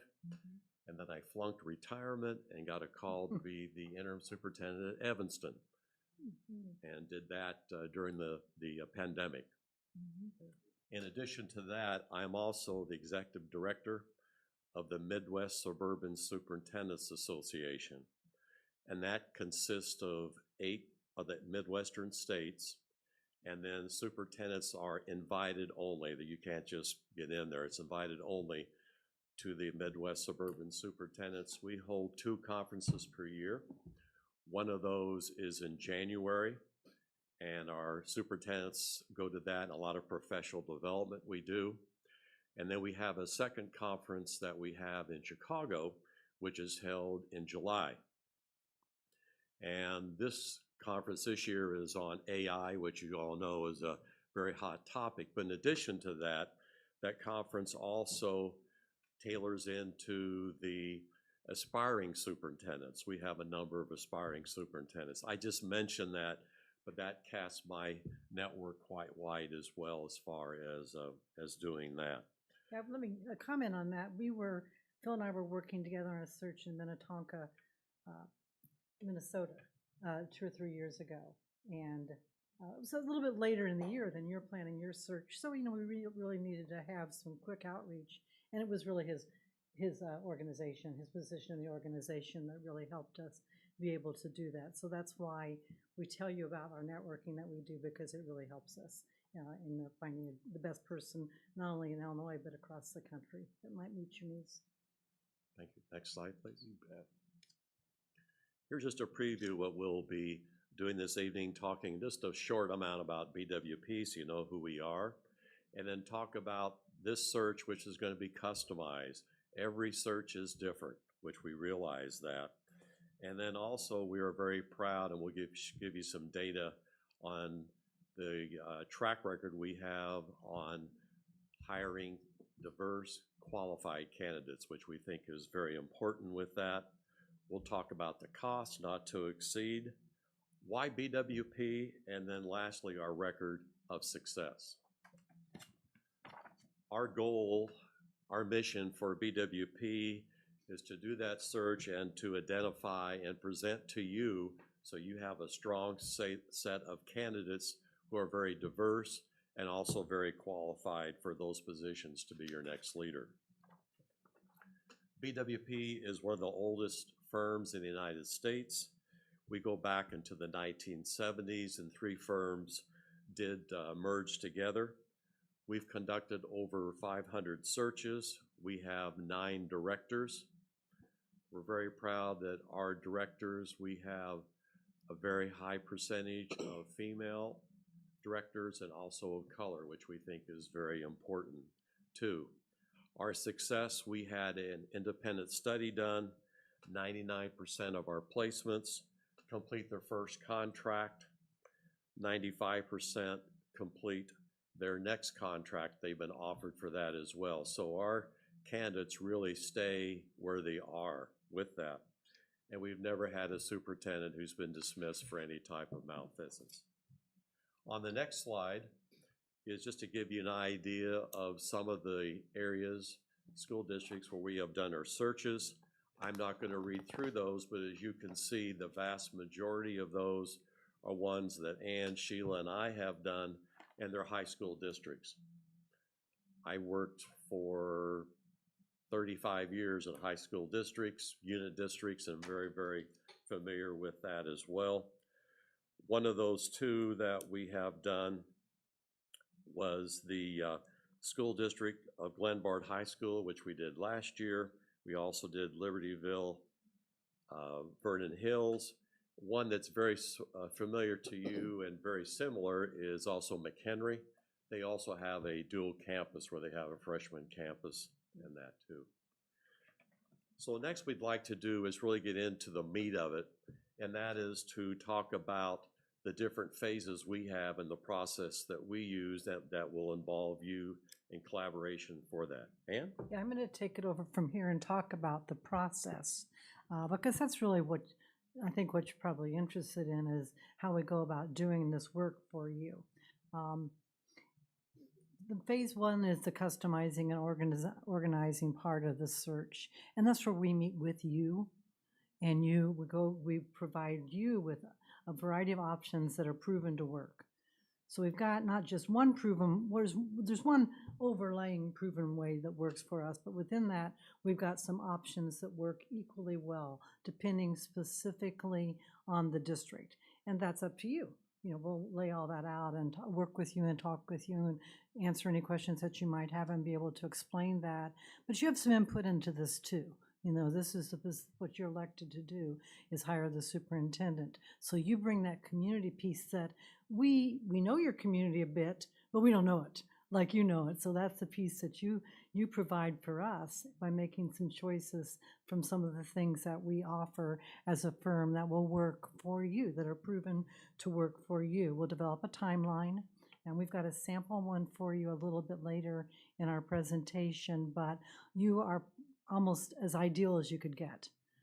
You didn't get too crazy in May, and when everything was so crowded that you couldn't even begin to think about the next school year. You waited till June to meet your search, and then you've got the full year. Hopefully you won't take a full year, but you've got plenty of time and plenty of opportunities, and you will get the cream of the crop. You're in that kind of position. We say there are 3 stages of superintendencies. One of them is the fall one, and that's the one that your search will be in, so you will have everybody that's available who's interested in the position to be able for us to be able to look at and match up for you. We do extensive stakeholder involvement for you. Again, you have a lot of choices here, and we'll talk about that a little bit later in the phases, but that is, we know how to conduct focus groups. We've been doing it for a long time. You've seen that we're both experienced, and as is Sheila, but we don't know who you want us to talk to. You know, that's the important piece that you need to help us with, is in this particular community, who are the stakeholders that are involved in the district and care about it as much as you do, or nearly as much at least. We'll talk about a marketing plan during the planning meeting, communication plan, communication, everything is about communication, communication, communication, that old phrase, but it really is true. So we'll look to have one of you to communicate with, and then one of the three of us will be that main person that communicates back to forth, and then we'll spread the word that way, but that seems to work out really well, and we'll clarify that plan with you during the planning and organizational meeting. We'll talk to you a little bit about compensation right from the start, so you can begin to think about that. And you may just want to have any more when we list positions. On that listing, we have to provide, it's a state law, we have to provide the range of salaries that you're looking at. So you'll have to at least be able to come up with a range. Many districts do a fairly wide range, so they don't lock themselves in. Obviously you want your range to be high enough that if you attract somebody with 10 years of experience, you can pay them what they would be looking for. But then again, leave yourself a little room to bring on somebody with less experience, but also give them a chance to prove who they are and do a good job for you. And anything else that needs to be discussed. But that's kind of the basis of how we get started in phase 1. In phase 2, I'm going to come back now and talk about community engagement. Phil, did you have a question? No, go ahead. Okay, sorry. We'll come back and talk again in a little more detail about how we do put the community engagement to prepare the leadership profile, which becomes the driving force then of the rest of the search. But we do 3 things in that to do the leadership profile. We're going to talk to each one of you. We'll most likely do a phone call. That seems to be the most convenient for busy board members anymore, and we'll set aside a half hour plus to talk with you, get to know you a little bit, but also have you answer the questions about same questions that everybody's going to answer, but you'll probably be the first one to get a shot at them, which are the great things about the district. What direction you're heading, what are some of the challenges ahead of you, who you're looking for in the next superintendent that would be able to make this an even better district and address some of the challenges that you know that you'll be facing ahead. Then, as I mentioned, we'll do focus groups. Typically, people like to do school groups, community leaders, staff, students. Got our students over here that could be involved in a student group. But again, it really is up to the district, other groups that you want to include. Some people include the Lions Club. Some people include the Rotary. I know you've got more than one feeder district. Some people like to include the feeder districts. Some people like to include the mayors or community leaders from each of their feeder communities. So, there's a lot to think about. And I think that's a really important question for you to begin to think about, because this is your chance to really show that you're a board who wants input and who wants to hear from the community, and everybody's invited to participate. The final way, for those who can't come to a focus group or a community group, is that we'll do a community-wide survey. And that's where you catch everyone. We'll make sure that we go through the district to publish the survey. We work with the district to publicize the survey so that all the different groups and parent groups and people with kids in the school with, or people who don't have kids in the school, I meant to say, so everybody can be involved. And then when you're in the grocery store or getting gas and somebody says, you're doing a superintendent search, you can say, yeah, we want you involved. And there's a survey right here on the front page of our website. Please do it. It'll take you 10 minutes. So, nobody can say they were left out. Not everybody's going to participate. And sometimes we get small amounts of people, and sometimes we get really good groups of people. Everybody's different. It's kind of hard to predict, but it's important. And we put all that together then to provide for you a leadership profile. With that survey also, that'll be in different languages too. We'll work with your district to see what languages you'd like to have that in. Some of them we automatically have, and others we can work to make sure that there's a way to, again, we want everybody included. That's kind of the whole point, is you want everybody included. So once we do that, put that all together, analyze the data for you. That's kind of soft data and hard data from the survey. You put it all together and bring it back to you, because it belongs to you in the form of the leadership profile. And once you've approved it, then we're off and running with that to the phase 3 of the the search. In phase 3, leads right into the recruitment now. We'll know what you're looking for. I mean, we can do some wide recruitment day 1, but now we can really begin to narrow that in, because now we know what you've told us and approved what you're looking for in a superintendent. And we do, we can advertise, we'll get an advertising plan going. We reach out to all of our BWP people for nominations of who they think might meet the profile. And all those organizations that we spent all the time telling you about that we belong to and are a part of, that's another source for us to reach out to.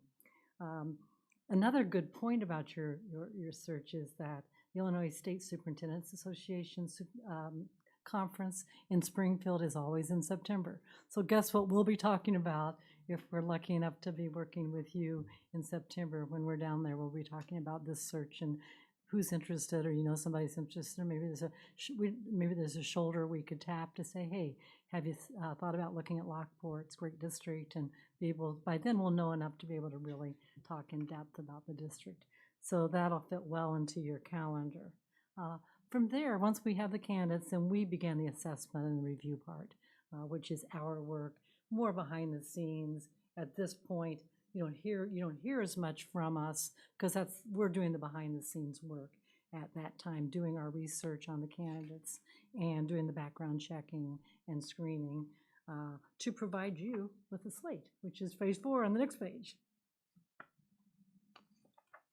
And as I said, once we've done all of our work behind the scenes based on what we've heard from you and narrow all that down and interviewed, my guess is we'll get 40-ish people who will complete the application process. There'll be a few more than that interested, but at the end of the day, they got to push send, which means they got everything included and are ready to go. And we'll probably match 10 to 12, maybe a couple more even, to screen that we think meet your profile at about an 80% level. I mean, nobody's going to have everything. They could. We couldn't find one. We could find somebody who checks every box, but what we look for is 80 plus, check most of the boxes. And then we will begin screening, Bill and I and Sheila. We do that via Zoom. We used to do live interviews, and then people who couldn't come in, we'd have on the phone or via Zoom. The pandemic taught us something in this regard. I think we all learned a lot of things from the pandemic, but this was a good one. We do all of our screening interviews via Zoom because it's equitable. Everybody gets the exact same interview with the exact same amount of time. Now, we can go 2 or 3 minutes over or under, but our plan is always to keep the exact same interview, the exact same time, under the exact same circumstances. So they're all on Zoom. So we then can really be non-judgmental in the way we look at your candidates to bring you the top 5, 6, 7 that we think are the best match for this particular district. And then from there, we come back and talk with you. This is the only time we're really going to be in closed session with you, because we're going to bring you candidates and personnel information.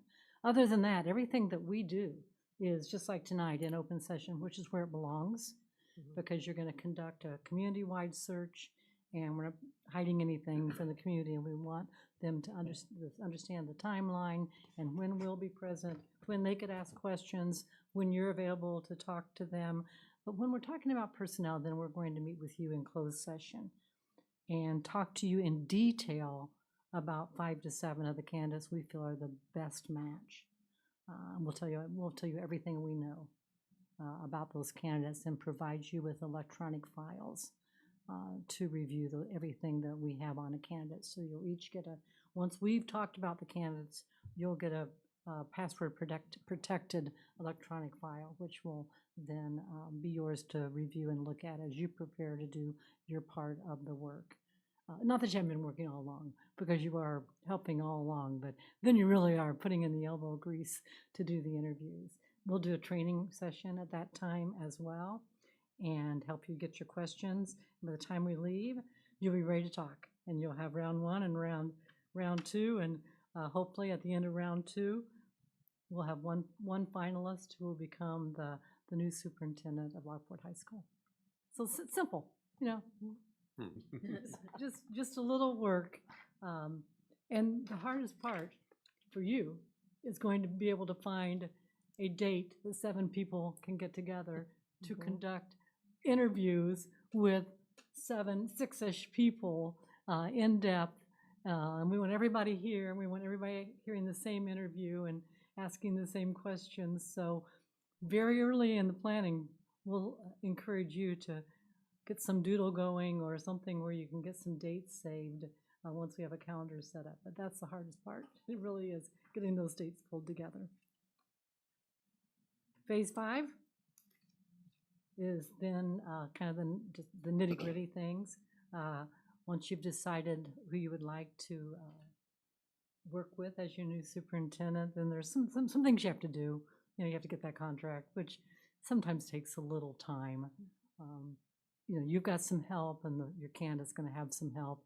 You'll work with your attorney, and your candidate will work with the superintendent's attorney, and some nitty-gritty things that they can work out without involving you too much, but there's certainly some input that you have to have and say yes or no to some of the things that we're talking about. And then it's kind of the fun part. You can, you know, have your board meeting, have your public announcement, have your reception, have a transition plan, and start looking forward to what will this be, the 2028 school year, right? Am I right? Because next year will be the 27, and you'll still be here. So that's kind of in a nutshell, quickly, how this process works. And I think that we go through it Phil and I are probably talking about it fairly easily tonight because we believe in it, and it works for us. And I feel like we're experienced and competent in being able to find good candidates for boards. The other thing that we do, which a lot of the firms do not do, is there's no additional cost. We mentor that superintendent for at least a year, but if it takes more than that, that's no problem whatsoever with that. But that's very important to do. I think that's one of the keys of the longevity that the superintendents have had over the years because of that mentoring we do with the superintendent, but also with the board. We ask the board, how are things going? Is there anything you'd like us to help with? Which is real important to collaborate there. This is a relationship business. I'm sure you know that from being involved in the schools. So once we've worked with you for 6 months or so, we really kind of care about how things are going. And we've bonded with invested in your new superintendent and want them to be successful. Like to stay in touch with the board a bit to make sure you're satisfied, and anything we need to do or provide to solve a problem, we're there to do that. And then that's just, as I said, it's relationship business, and we value that part of it. Absolutely. We value that part of it. Let's talk about timeline. So, yeah, on slide 12, we just outlined a simple timeline to give you an idea of what you could look at. There's no July on here because honestly, we can talk in July. I mean, we're happy to talk with you, but nobody's looking for a job in July. You know, everybody's vacationing and preparing for the new school year and closing out grants and all those kinds of things. So we just kind of let July go and then really start to hit a surge hard in August with the planning meeting. We could do the planning meeting in July. I'm not saying we couldn't, but it's kind of a calm time in education. So we really hit it hard in August with getting the planning meeting done, getting the focus group plan for the district and off and running, getting our promotion, our advertising plan ready for you to take a look at, things like that. And then moving into the meat of the search in October and November, and having the search completed in November and December. And honestly, we could probably get it done a little quicker than that. But what in the fall search is what you have to factor in is we've got school board conference, and we've got a bunch of holidays in there, and teacher conferences, and there are a lot of days that you have to work around a bit. So once we put our calendars together, it may very well be that we could be done by December the 1st. But again, we have to look at what your calendars look like as well as ours to say that. So we'll give you and us a little wiggle room in saying you'll be done by the first of the year. Any questions on the timeline? Yeah, that was fast. Are you looking at having the superintendent named by winter break? Is that your goal? Yeah, that's a good one. I That's- think you're right on that. That's a good Yeah. way to do that. As Ann said before, that puts you right in that sweet spot of getting the best candidates at that time. And it's kind of a nice thing to have. It's busy in December because you've got a lot of your own kids' activities and a lot of school activities and probably a lot of work activities too. But if we begin to get those dates nailed down in the next few weeks, we can make this work. And it's kind of nice to have everybody kind of sigh over winter break and say, we did a good job. It also helps too with the transition with Dr. McBride as far as having that, they can spend some time that second Perfect, yeah. semester, so they end up having both feet on the ground when they start on July Typically, 1. a person will, use some vacation time and come spend time with Bob and with you and begin to know the district a little more deeply. And if there are any hirings to do, I don't know what your hiring will look like for the 28 school year, but if there are important hires, all hires are important, but anything that you want the new superintendent involved with Bob on, that would be a good transition time for that as well. That works out that way. Did we talk about the strength finder? We'll mention that. Okay, later? Yeah. Okay. Mhm. So let's go to fees and expenses, and we've tried to be very straightforward of what we have there. Our fee would be $21,600. That would include the English and Spanish. If you want another language, that's not an issue with that. Our administrative office would be somewhere in the $800 to $1,000 for that part of it. Our mileage reimbursement is just what we have for that, no meals or anything like that. We're local, so it's not a big amount of money.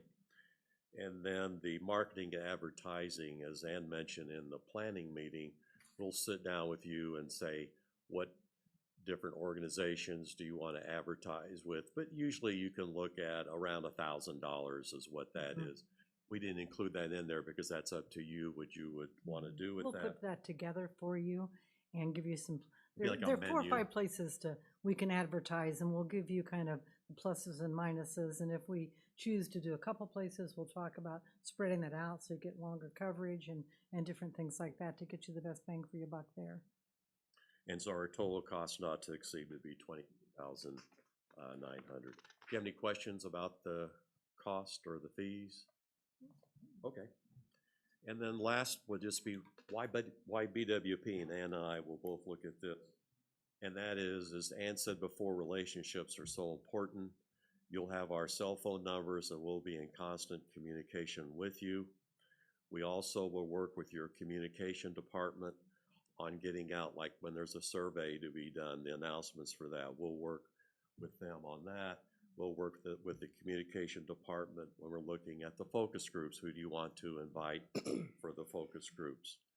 We do have a 2-year guarantee that if at any time during those 2 years the superintendent's not successful, we will do the search again at no cost to you other than just the very minimal amount that we have with that. We feel very confident about that. The other thing we think is very ethical is we will not place that superintendent in another search during their contract. Ann mentioned before, but it's worth repeating, we really are proud of the candidates who are bringing in here. We're not going to try to steal them away No, we want them to to stay. do something else. It takes, we superintendents that in districts that don't have lengthy superintendents, that's not a good thing. It's a good thing if you've got somebody who you can count on and work with 5, 7, even 10 years if you're lucky to do. And that's the reputation you have. You've had long-term superintendents, really. It's from as far back as I can remember. You've had people who've stayed with you and worked with you and maybe even come up from inside. So The other thing as far as ethics go too, when we're going to give you a pool of candidates, we will not double book candidates to have them in 2 different searches with that. We think that's very important not to do that because that gets really messy at that point. And we think it's important when we talk with the candidates, are you in this search, to make sure they're really important and are going to be coming to here for that one as well. As you mentioned a minute ago, we'll do the mentoring. There's no fee for that. We're very familiar with your district and the community. And as you saw from our list, we have an extensive amount of experience working in high school districts to do that as well. On the next slide, the successful searches that we've had, and we've talked to you a little bit about data with that. And then lastly, wanted to talk about the research-based practices. We offer the Gallup Strength Finder 2.0, if you're familiar with that, and have found that's very powerful to use for candidates. The reason it's important, I think, to do that is the strengths do not limit like number 1, 2, 3, 4, and 5. It'll give you your top 5. All the strengths are important, but as Ann mentioned before, it's making that match with that leadership profile. Are you looking for somebody who's strategic? Another one is on the woo, and that is, how do you relate to people? How do you work in the community? That type of thing. The other thing we do, which is research-based, is the consensus building that Ann mentioned to you about training with the staff. So we'll look at some consensus building that, like the Harvard Law Institute does a lot of that. We will provide you with that information, which is helpful, along with the deep experiences we've had on how consensus building can work so that the board really comes together on that final candidate. The last thing we want to mention to you is that we have presented over 120 underrepresented or women candidates for the clients to consider for that, which we think is very important as well. We've been doing a lot of talking here, but wanted to give you the opportunity to ask us any questions that you would have.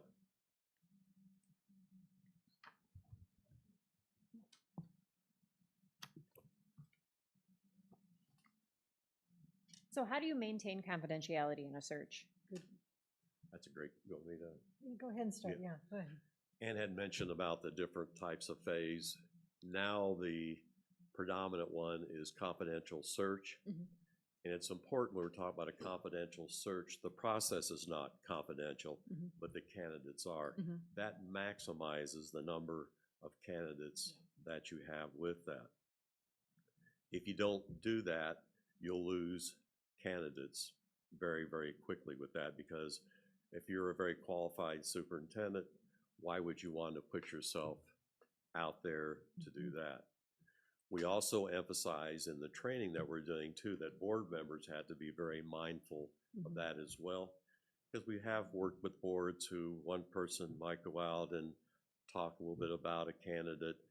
That candidate will drop out very quickly with that too. So the confidentiality is very important.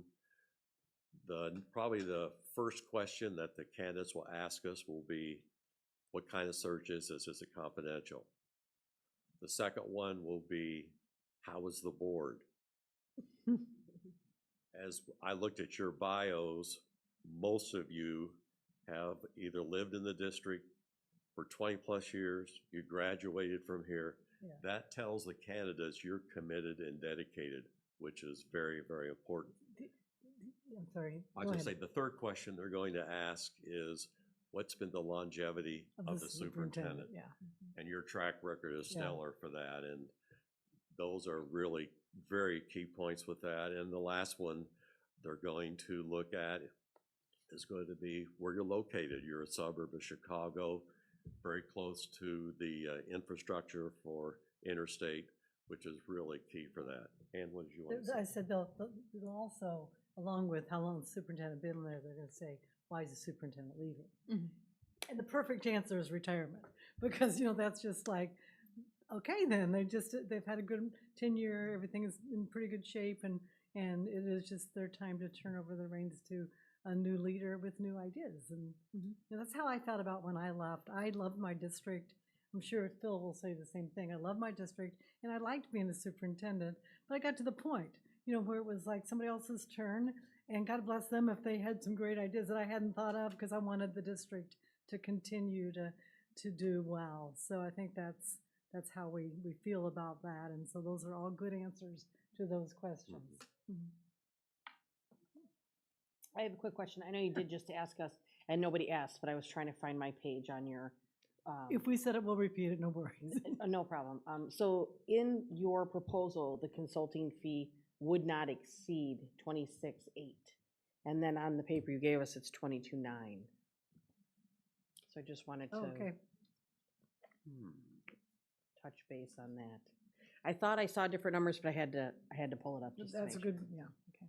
What you see on here is the. Is what, correct okay, one, and yeah. that's fine. I Yeah, just we'll wanted to stand- make Thank you sure for that Thanks I'm for looking at the right clarifying numbers. that. We'll stand with what we've presented. Yeah, okay, Yeah. perfect, thank you. In terms of the mentoring process that you all have, how does that, can you explain a little bit how that works and, you know, who within your staff does that? One of the three of us would, by the end of the search, one of us would have a little more rapport with the candidate than the others, just typically happens. And so we'll take on the responsibility of being the direct mentor, although everybody is available to help out at all times. And even people who didn't do the search are available for questions. Depending on the person, if the person is new to the superintendency, we make ourselves available no matter what, but we do a little closer checking because this is the first time they've done the work. If a person comes in with a lot of experience, we'll hold back a little bit, but we develop a one-on-one relationship with that superintendent and routinely contact and are routinely available for any kind of phone calls or coffee or, you know, or whatever they might need. It's a little bit of a lonely job when you take it because you're the only one. You know, you're the only superintendent in the district, and if you're new, you don't have a lot of community relationships developed yet, although we encourage the new superintendent to do that very quickly. It's a priority. But we can be that critical friend a little bit, you know, provide them with that sounding block of, hey, what do you think about this? Has anybody ever heard of this before? And that kind of thing, and provide. And sometimes they just, you as if you're a brand new superintendent, you just don't know where to go for information. And so we can provide networks with them, make sure they get introduced and involved in the networks in the area that are available. And we find other superintendents very, very, very helpful when they're working with new superintendents. Sheila Harrison-Williams, my partner right here, has been an official IASA mentor this year. So she has that for the last 2 years, actually. So she has a very good process that she will share with all of us that we could take advantage of too. But it's another relationship like we talked about. And it's a trusting relationship. We're not going to come back and share everything we hear because then it's not a mentoring relationship. Now we're another evaluator, and in no way do we want that to be our role. We can share evaluation instruments with you and help you with that process, but it's not that kind of a role at all. It's a confidential kind of helper relationship. We also try to do a lot of face-to-face interaction, whether it be over lunch or coffee or something like that, which is important. And then also to provide resources. If they have a question about something, we'll say, oh, here's somebody you can talk to, or here's the agency you can go to. With that also is very helpful with that. Thank you. So you have us listed as a successful district. Thank you for that, by the way. Thank you. So I guess same team. Yes, same team. Our needs have obviously changed Of in the course. past 8 years. So how will you adjust your recruitment strategies based off of like what our current needs are right now? That's a great question. I think so too. I think the key of that is that leadership profile we talked about and really honing in on, as Ann mentioned before, what are the strengths of the district? What are the challenges facing the district? And they're different, as you said, than they were 6 years ago. And then also looking at, which is really critical too, what are the professional characteristics you're looking for and the personal characteristics that you're looking for is important to do that. A couple things too that I would emphasize, we don't have a pool of candidates already in the stable, so to speak, and say, hey, we're gonna roll them out here. It's really going to be driven by that leadership profile that Ann described to you before. Okay, a couple of other things. There's a lot of information available on your website. You know, and we've reviewed it, but not in the depth that we would if we were doing the search. So that's another opportunity for us to really know a little bit about how your students are doing and what your budget looks like and things like that. It's kind of, along with some of the questions that Phil mentioned that candidates ask us, they're also going to ask us, what's the tenure of the assistant superintendent and things like that. So those will be things that we'll be looking to the board or maybe even to Dr. McBride to give us some guidance on so that we can, if you're going to do a lot of hiring next year, that may be something that becomes very important that your candidate has some type of experience with or has some type of ability to recruit and bring in good people for you. So we'll try to put all that together, the three of us, to kind of build our own knowledge base. Again, you're right, it's been a while since we've been here, and we wouldn't pretend to know more than the good feel that we get from coming in the porter's room because we've been here before. And but a lot has changed. Yeah. The kids that were freshmen then are now out of college probably. Yeah. So that's a long time. Are there any other questions? Good. Thank you so much for your time. Thank you. I'm just going to mention too that we are really dedicated 100%. This is a search that we're pursuing at this point. We're not doing any other searches. Sheila Harrison Williams is a part-time interim superintendent. She's not doing it 5 days a week, so she'll be available as well. Actually, when we get presented, our firm, obviously gets the bill said who we get a number of searches that people want to look at.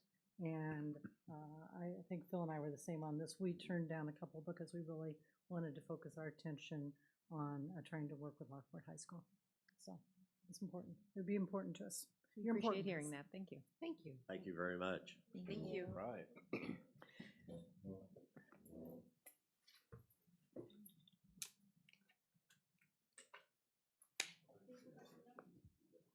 We're going to come back around. Thank you. Have a good summer.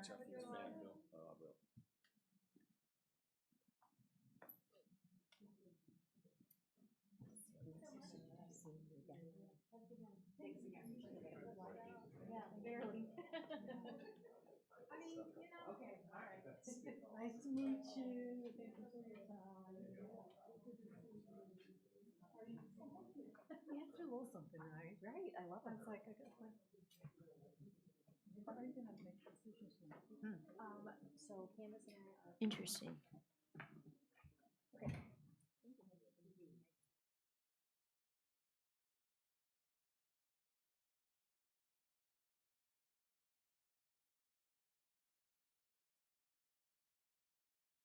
Do we want to carry on with regular business, or do we want to take some time to put some things in? And then maybe at the end, it's up to you guys. Like, I could do it right now. So. Okay. I can do it right now too.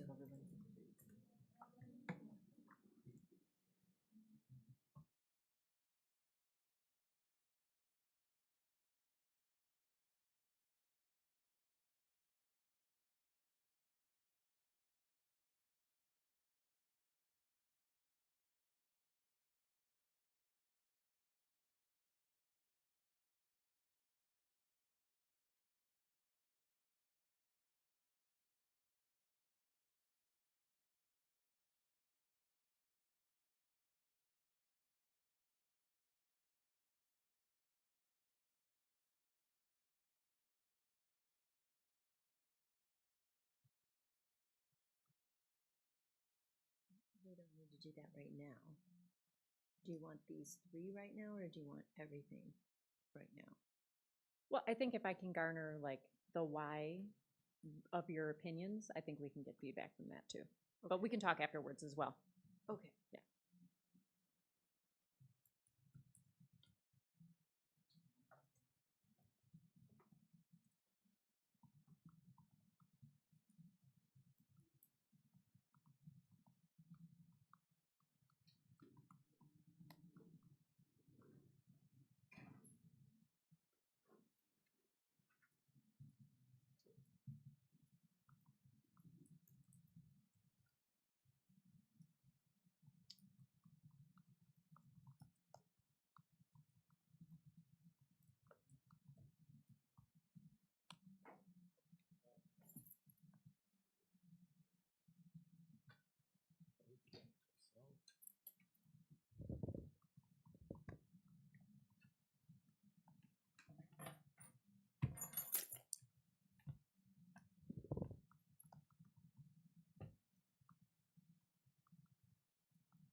Where are we putting the feedback for the other ones then? You submit one for each firm.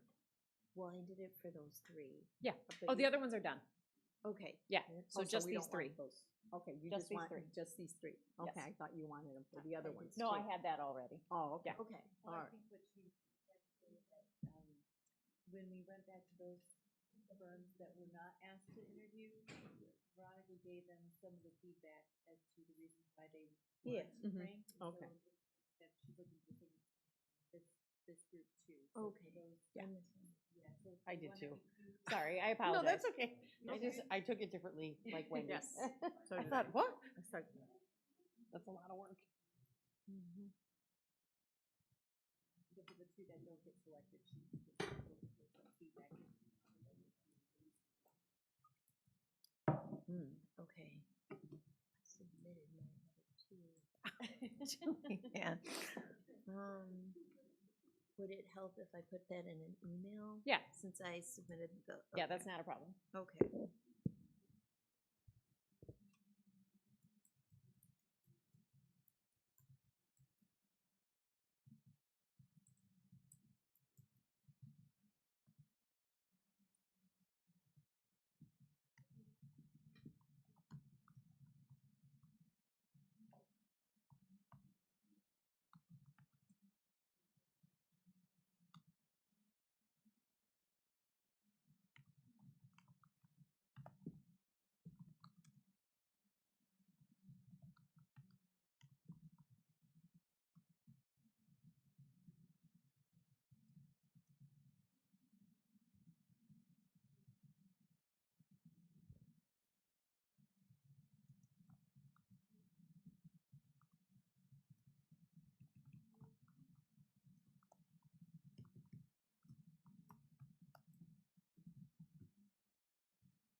figured.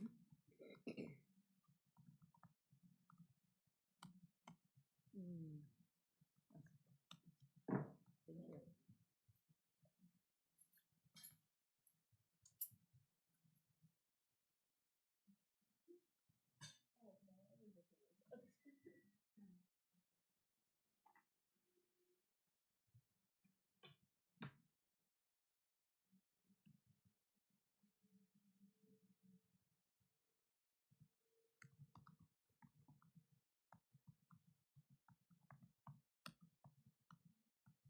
You know, it's taken off back there. I know, I don't know.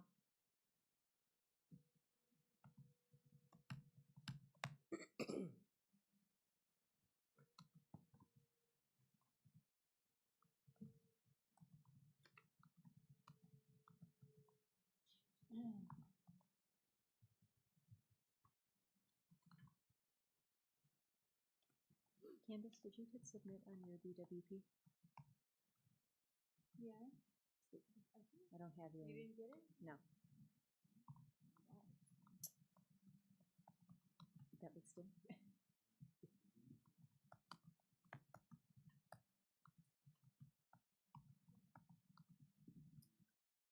Okay. It should still, it might still be there.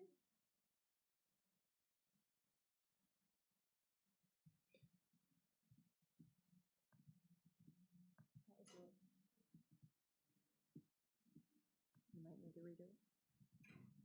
Oh, wait, no, did it just pop up? No, I don't see it. I don't know. Sometimes you can. So, you just want me, okay, I'll answer that.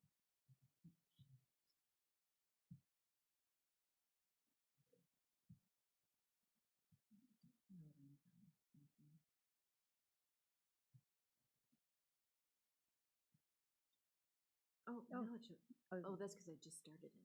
But, yeah, Oh, it shouldn't pre-slug like that, though. well, so I know I believe I submitted it because when I went to go back in and open that link, this is all empty. So I started Oh. to pull, I entered these Oh, firms before I came over, thinking maybe it would call it up. Maybe it's just slow. I have 12, I should have. Yeah, let's do it again. All right. Sorry. No, that's not.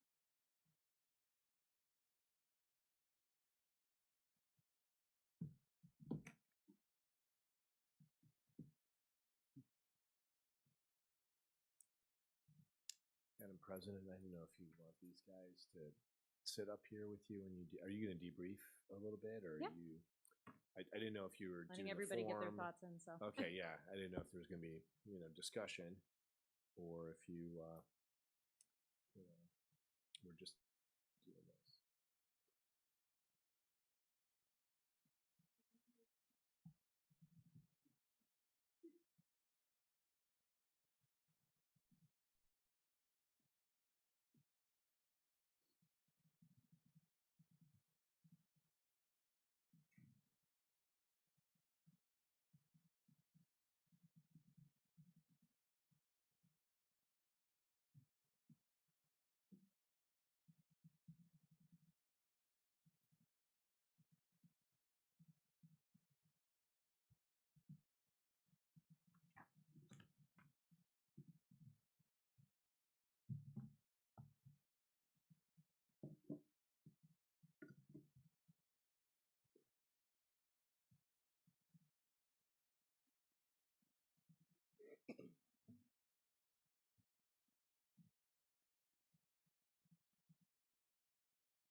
pleasure.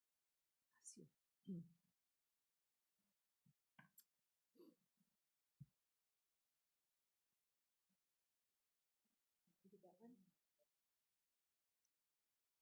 Yep.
Okay, sorry.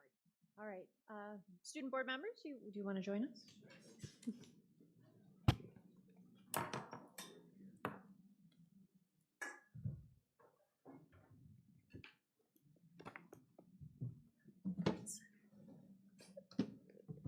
All right, thank you everyone for your time. I know that was a lengthy process, but I thought it was very valuable. I know I definitely learned a lot. It was different from last time, very different. I think that just the way things have changed in superintendent searches is very important, and all of the different firms address kind of those different things. So, I don't know, let's hear what you guys thought. You guys are more than welcome to.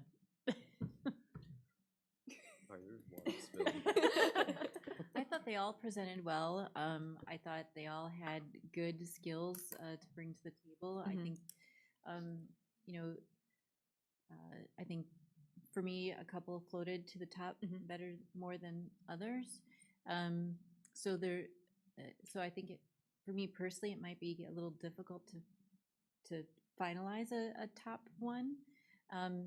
But I'd be curious to see what the difference is now over last time, and maybe that's different, you know, later on. But I like the idea that they all have some type of mentoring afterwards, and I think that'll be very important. And I also liked that you know, they have the flexibility to be flexible with the timeline, and that they were all very I know it's their job, but fully aware that this is what we're supposed to be doing. This is our main task as a board. And so, you know, I really appreciated the fact that they understand just how important this hire is and how beneficial it can be for the district. I'm just curious, did HYA say their price? I had that same question. They had it laid out in their presentation, sorry. Yeah, I think it was on It a slide. was in their proposal. Yeah, oh, I don't have 'Cause their they slides with didn't- me. They had it. Wasn't tonight. They didn't give They us the didn't have it on handout. Oh, they gave us the additional fees tonight. Correct? And that was it. Yeah, okay. We have it in their proposal, though. Okay. I was I did appreciate curious. their price match guarantee. Yeah, that's what I was That like. was Yeah, I that was, was interesting. I was interested in that because like it almost seems like they would be so much more expensive if they're willing to price match. Like they were framing it as they would come down, Mm-hmm. which I know that's what price matching is, but like how much more are you above? Like how much more is the price, I guess? Mm-hmm.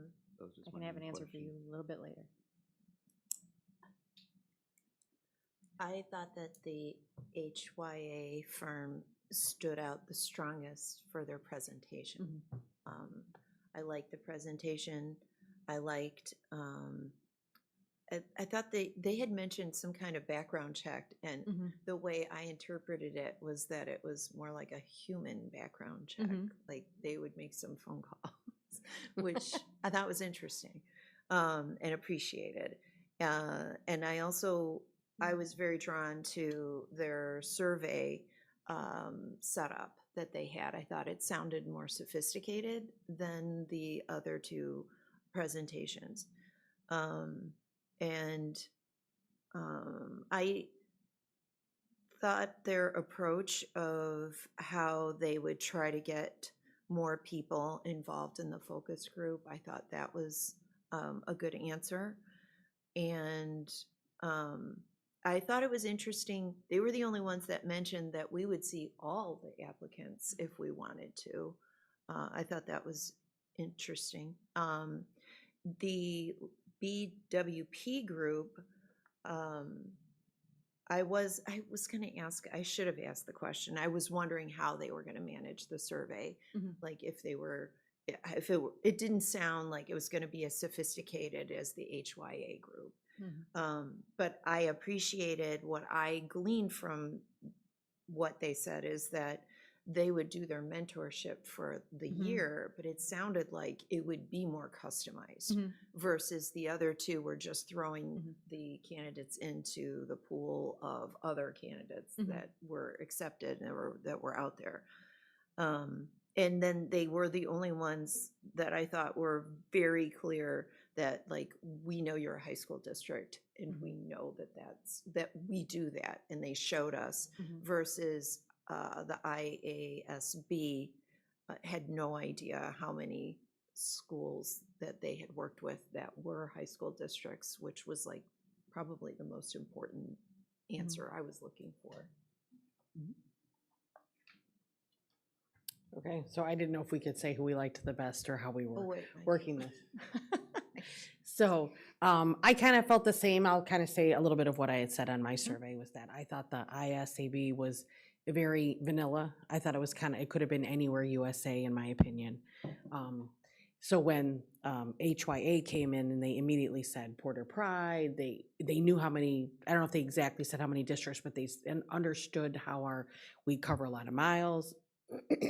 Maybe not in those exact words, but they just seemed very aggressive in the way that they're going to go to the stakeholders. They kept saying the stakeholders many times, staff, you know, whatever, retirees, community members, parents. So it did seem as though that their surveying would be very sophisticated, and they seemed very interested in how we would shape exactly what we're looking for. And that as soon as they had that info, they'd be hitting the ground running, trying to find us a perfect match. I know there's no perfect match, but just their energy for their presentation, I thought was the best. For BWP, although I think that all the candidates they all have credentials, they all have backgrounds to work on and networks to work within, which is appreciative because we're looking for someone to fill a specific role. So the more superintendents you know, the easier it is to get a bigger pool. So I can appreciate that. But with BWP, along with the pricing difference from their original, which was just shocking when I saw it. I thought, wait, that's not what I remember their top price. There was also some other inconsistencies to what they handed out today compared to their proposal that they gave us.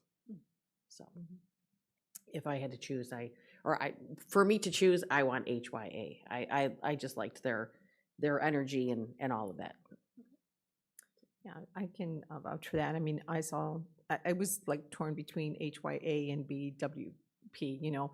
I mean, we've worked with them beforehand, so I felt like more comfortable with them, but I know that they, you know, the HYA, they came in very strong, Bill, so I was just concerned because I know they're a national firm, but they did say, I think they did comment, right, that they would, customize it to us too. So, I mean, I felt both ways. I really did. Again, you know, I know them, the BWP, I felt like they were very down to earth. But yes, but also HYA, I think they're more, I would say, more sophisticated maybe in their, how they're going to do the focus groups, how they're going to do the surveys, you know, as far as the aggressive also, you know, I just, either way, I felt they were both good for me. Okay. Anything else to add?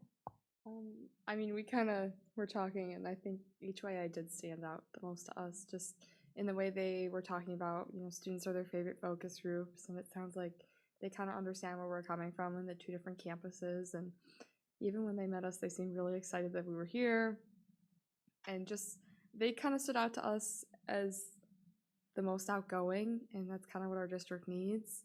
You know, some of those communities and those people don't want to come out, someone's got to force them out. So that's what stood out the most to me, I think. Yeah, and I would say as well, just presentation-wise, HYA had the best presentation in my opinion. You know, with IASB, the problem for me was only one person spoke the entire time, and it didn't feel like I could get a good idea of how the group functioned. It felt more like just one person speaking, and it felt less, I guess, communal. It was, you know, the IASB seemed more Illinois focused, so it doesn't seem as they would go out as much as, you know, maybe HYA or BWP would. And I also felt like with BWP, it felt a little less organized and less, I would say, sophisticated as HYA for the presentation. But I think at least with what Ms. Kaniva said, that, you know, having already worked with them, that's a pro for BWP, but it just feels like maybe if we're looking for something different or we want, you know, a wider range or a bigger pool, HYA might be the way to go. Yeah, going off what both of them said, like HY's presentation was really sophisticated. I felt like, you know, they talked about what set them apart, like why should you choose us? That was a really important aspect, you know. They asked that a lot on Shark Tank when I watch it.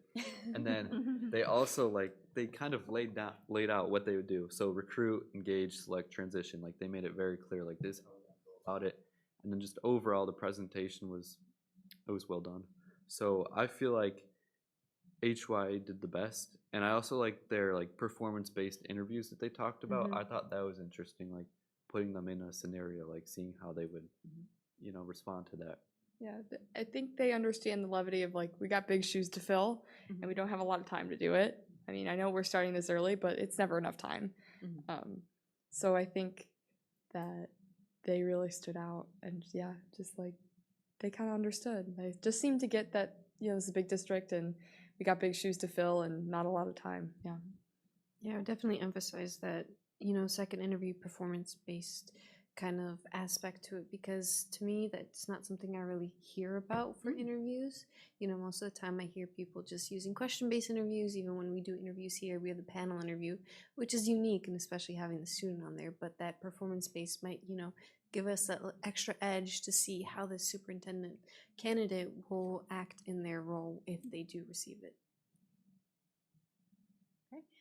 So next steps, I do know we have a few board members that aren't here. They were sent the presentations. They can also watch the presentations on, I'll send the link out, and then fill out their survey as well. Candace and I will meet, chat, and we will come back to the board. I'll give you guys some phone calls. Okay, sounds good. And just one customary thing, whenever you decide, you know, which search firm you're gonna pick, what will be a next step? This is very similar to what we did with architects, you know, how Brian Amer stewarded that, taking feedback from people, aggregating that. Just like we did in that architect process, then there's a process of an actual contract. And so whoever you select will spend about the next month or so putting that actual contract, everything you heard tonight, down into, you know, reduced to paper. And next month, July, is when you would vote on that as a board. You would confirm your selection once you have an actual contract. As you can imagine, you know, none of these firms are writing that actual contract until they get the nod that you are the firm that they want to work with. IASB did provide us their engagement contract. Okay, so some might have that, you know, already in advance, right? The others, you know, had some boutique services that you'd have to work out. So that would be your next step, where you confirm it, especially because it's a contract that you're executing and money is being executed. So that vote in July would represent, you know, your process of collecting all of this information. The only other thing I have for the board president report today is I did attend the Board President's Academy over the weekend on Saturday. It was a wonderful experience for if you are board president, or even if you are aspiring to be a board president. It was very interesting. We went through, you know, Robert's Rules of Order, running a good meeting. There was a superintendent that provided the keynote, and he provided a wealth of information. I think he kind of said like the things that like your superintendent wishes they could say, but so he was very good and very engaging. So I really appreciate the, you know, the board allowing me to go to that. All right, so up next, we have our public hearing. So a hearing is held to provide members of the public with the opportunity to address the board about the proposed amended budget for fiscal year 25-26. Those wishing to speak during the hearing will be asked to sign up in accordance with the board's public participation procedures. So the hearing opens at 8:46. Do we have any? No, there is no public comment, so the hearing will end at 8:46. And there were 0 people who spoke. Okay, up next is public comments. At each regular open meeting, members of the public and district employees may address the school board during the public comment section of the agenda. Individuals appearing before the board are expected to respectfully follow the guidelines of Policy 2:230 and Policy 8:30 available upon sign-in. Public comments are important to the board. However, it is customary not to respond on issues until the time has been taken to gather information and discuss all options. Lack of action or response at the time of comment does not imply lack of interest in issues brought to the board. And we do have one, which is Melissa Chandarana. And I do have an extra mic. You might want to shift over, because we usually do public comment, maybe just shift over to the side where the board members usually are. So Mrs. Chandarana has a mic. If you want to leave one mic there, Evelyn, and take the others with you, that would be great.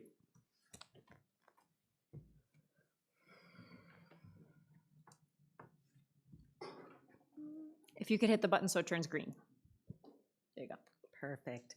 All right, good evening. I've waited long to do this. Pick the good meeting, but the bad meeting, I must say. One note I have, the last presentation had some spelling errors, and to me, pet peeve, the attention to detail. But to start, I am Missy Chandrana. I am a parent of a graduate of 2020, 2022, 2024, and most recently 2026. That is not the end of our family. We have a 2031 eventually. First and foremost, I want to thank the board members that attended graduation. It's a culmination of 4 years. It is one of the biggest events that you can attend for our students. So I take the time I appreciate the time that you did that. It's an honor. I find it an honor as a board member in another district when I'm able to shake the hands of our graduates. But today, I stand here before you, or sit, I should say, and wanted to say that on May 30th, my daughter walked across the stage at graduation. My heart was filled with gratitude. Reaching this milestone took a village, and I'm here to share that incredible village my daughter had supporting her at Central and East Campus. First, I want to extend our thanks to the school board and administration. Your dedication to hiring the right staff, educators, and mentors who genuinely care has made all the difference in her journey. Thank you for intentionally creating a learning environment where all students can thrive, feel supported, and reach their full potential. even at times if they fight them all the way. Bree and I would like to extend our deepest and most sincere thanks to a few very special individuals who made the difference. I know that they don't hear this, but I will email them a copy of this and also let them know that my speaking started around 8:48 in case they want to. To all the nurses at East, thank you for your constant care, your compassion, and your patience. To Mrs. DeCare, Mr. Voigt, Mrs. Purcell, Mrs. Capco, Mr. Grazoulis, and Mrs. Pravada, thank you for your guidance, patience, and dedication. Your academic support, encouragement, and belief in Bria's potential kept her moving forward, especially on her toughest days. To Mrs. Bloom and Mrs. Black, thank you for your dedication as the club sponsors for Best Buddies. The community you create is a truly beautiful thing that makes a lasting difference in so many lives. We are deeply grateful that it allowed Bria to channel her passion into helping students with special needs, allowing her to be part of a club that truly valued her heart and commitment, especially as she plans to become a special ed teacher and will be attending Lewis University in the fall. To Dr. Oster, who I cannot speak highly enough of, Mrs. Bailey, Mrs. Kaluza, Mr. Chesna, and Mr. Kelly, thank you for going above and beyond, whether it was providing a safe space, helping navigate challenges, or offering the right words at the right time. Your impact on Bria's high school journey has been immeasurable, not just for her, but for me. Words will never fully express the gratitude that I personally feel. I want to thank all of you for your time, your big hearts, and your dedication to fostering a community where all students can receive an education regardless of the hurdles they must conquer. Your dedication, empathy, and hard work were a critical part of Bria crossing that stage on May 3rd. Thank you for being the champions Bria needed to reach this finish line. We will forever be grateful for your role in her life in this chapter of her story. Thank you. Thank you. Thank you. Okay, and that is it for public comments. There's no student board member report, no IASB governing report, no AFT report this evening. As far as the foundation report, it's there for informational only, so if anybody wants to know, a movie in the stadium, I think Toy Story, and I think K-pop Demon Hunters is coming up eventually. Eventually, they're going to try to reschedule it. The bad weather last week. Okay. Yeah. All right. Well, there is a certain Shaw boy at home that would love that, so hopefully it does. Right. No legislative report, and then we have no public comment follow-up from the last meeting. As far as communications, there is none. There are 7 FOIA requests, and those are there for the board to look through.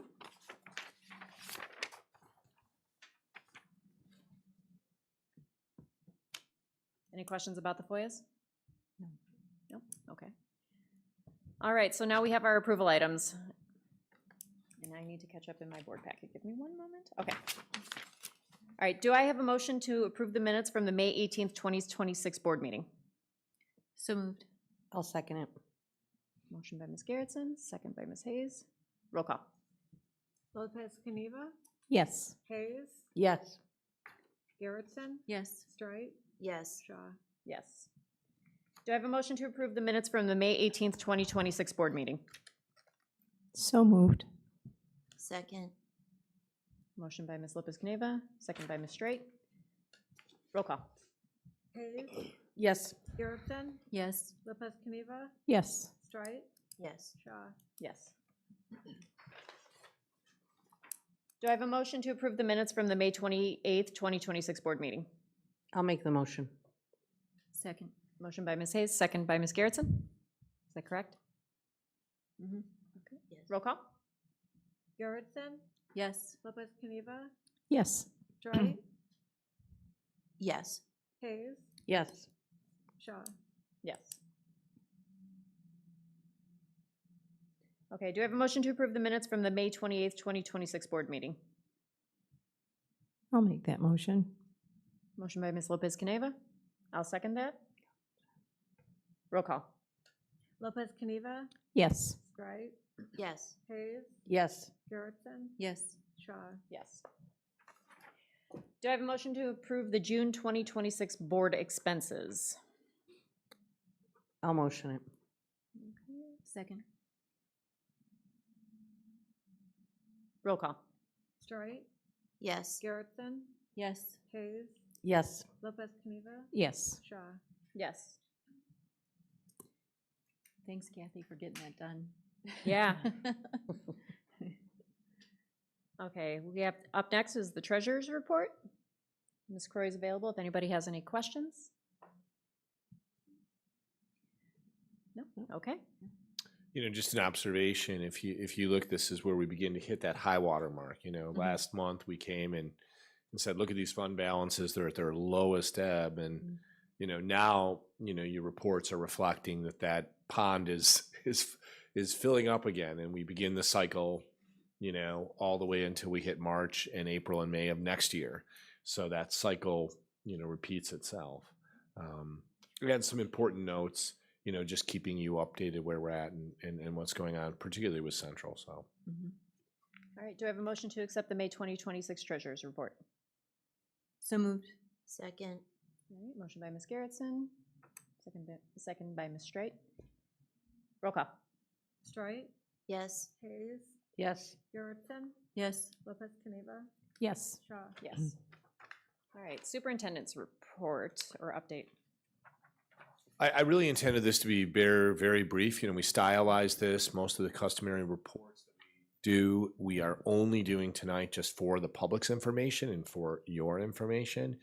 So I really wanted to do just a couple of things. One, you know, I do think one of the things I enjoy so much about the work in education is we have a setup season, we have a takedown season. You know, we have a beginning, we have an end. People tease me and they say, "Oh, you educators get 3 months off." It's never been 3 months, and it's recovery. It's not off. You know, any good athlete knows that recovery is as important as competition, and there has to be a period of time in this very human business to recover. Next door to us is the very last thing that happened in Lockport Township High School, which was high school baseball. So baseball is having their banquet in the East Campus cafeteria. That's kind of the muffled thing that you're hearing. And we have that season where we close. Now, if you come by here in the past couple weeks, it seems like school is full blown in session because most of the people that I said goodbye to came the very next Monday to their camps, their curriculum work, and it really speaks to the skill and dedication of our staff. So at the same time, I want to celebrate really just an excellent year. I think anyone who takes a look at all the achievements of our students, of yourselves, of our staff, of you know, our grounds maintenance facility, it was a high watermark of excellence this year, all the way down to the blob 30 feet below was found. I almost was thinking of bringing it so I try to identify it, but it's just too disgusting to think about. Okay. But even that was successful, not costing the district, you know, an arm and a leg in repairs. And I think you just have to look at graduation. It was an excellent graduation. Our very own Evelyn did really a very quality speech. I thought Dr. Shaw, just a really quality message that hit the right note. Dr. Johnson, we were, you know, Facebook, don't believe what you read on Facebook that was saying we were going to last 3 hours, 4 hours as we have in the past, which has never happened. We were 1 hour and 35 minutes. And there was a lot of joy at the end. And that's the way that it should be. And really, like Mrs. Chandaranda said, I think the real pride you feel is, I think what she was saying is, you know, her daughter went through high school, and I think Abby and James and Evelyn, they could attest. They all had their struggles. They're all different struggles. You know, what I found is you graduate 950 some young people, and each one of them had a moment where they were not giving their parents or giving their teachers a hard time. They were having a hard time. And, you know, the real litmus test is the degree to which those graduates walked across, and we lifted them up. And so that was a particular moment of pride, and thank you to everyone who was involved in that. Matt Bartley led the administrative charge for us. Buildings, grounds, Brian Omer, Matt Dusterhoff, the administration, Joey Ansel, who is amazing as sort of our ringmaster for it, all the way down to the importance of security with the Lockport Police. We just have to have a secure public event. So I just want to say thank you to all of you. If you reflect in my tenure, what gives me a certain delight is it was the first time we did something very radical. We just did school. no COVID, Yeah. no post-COVID, no ceiling collapse, no travel to North, no heated election. We just held school. It was very delightful, so thank you. Is there anything I can answer? You have a lot of customary consent agenda items and then important setup agenda items, and I don't want to push you through. I've had a chance to debrief with all of you. Anything that I can answer some board member questions there. I had a late-breaking board member question, a typo that Mrs. Garrettson found in the master services agreement. That's a very boilerplate document. We'll get that corrected with the architects we're recommending. Anything else I can comment on right now? I was wondering how the next student board members were going to be included in the process for selecting the next superintendent. Will they be sitting in interviews, focus groups? Yeah, that's a very good question, Evelyn. That'll really be up to the board. Generally, the board really will tell whatever search firm is selected what types of focus groups. I've worked with school boards that, as a search firm consultant, occasionally myself. Some boards don't do focus groups. They do a community survey online. Everybody take the survey. Other boards that I've worked with have layers and layers of focus groups, all the way down to some of the interviewing components, might involve stakeholders. I would imagine this board, I don't want to speak for them, will squarely land to some student involvement. We already have a pool of interviewers, which is Superintendent's Advisory Council, right? And what we try to do with student board members like yourselves is involve you in what exactly are the adults doing, right? Thank you. And then my final thing, if there's no questions about the agenda, is just a huge amount of thanks to James, to Evelyn, to Abby, to Ryan Gleason, who's working at a camp, doing things for others. I think you guys have done incredible service. Really interesting. All three of you applied twice. Ryan did not, but that's amazing that you really, it's rare when people get air quotes rejected, and then someone like me says, well, be on Superintendent's Advisory Council, get a lot of experience. You build that experience and you come back again. It is exactly the kind of resilience you'll need when you go off to these fabulous places, in Wisconsin, Indiana, in Arizona, and just keep doing that, right? Just keep pushing your limits. And, don't take a setback as anything more than an event. It's not an identity. And you've really demonstrated that. I think you've done great service for your peers. And like your predecessors, you've had a direct impact on the business of this board. The main thing I hope you do is I hope you just spend some time memorializing it. So when people ask you about it in college and interviews and things you might want to do, you can really summon specific times you worked in this adult environment, right? So great job. We're very blessed to have you. Yes, Thank you Thank very you. much. Thank you.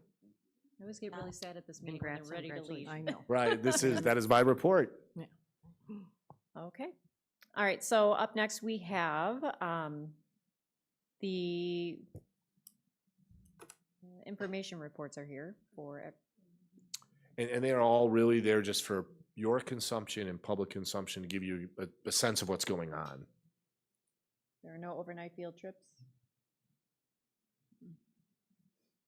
We got a lot of pictures in our board update from Friday with all of the wind and storms. Any questions about any of these reports?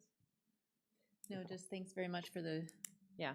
facilities crew to Thank you. make sure that our students and our facilities are safe. So, Yeah.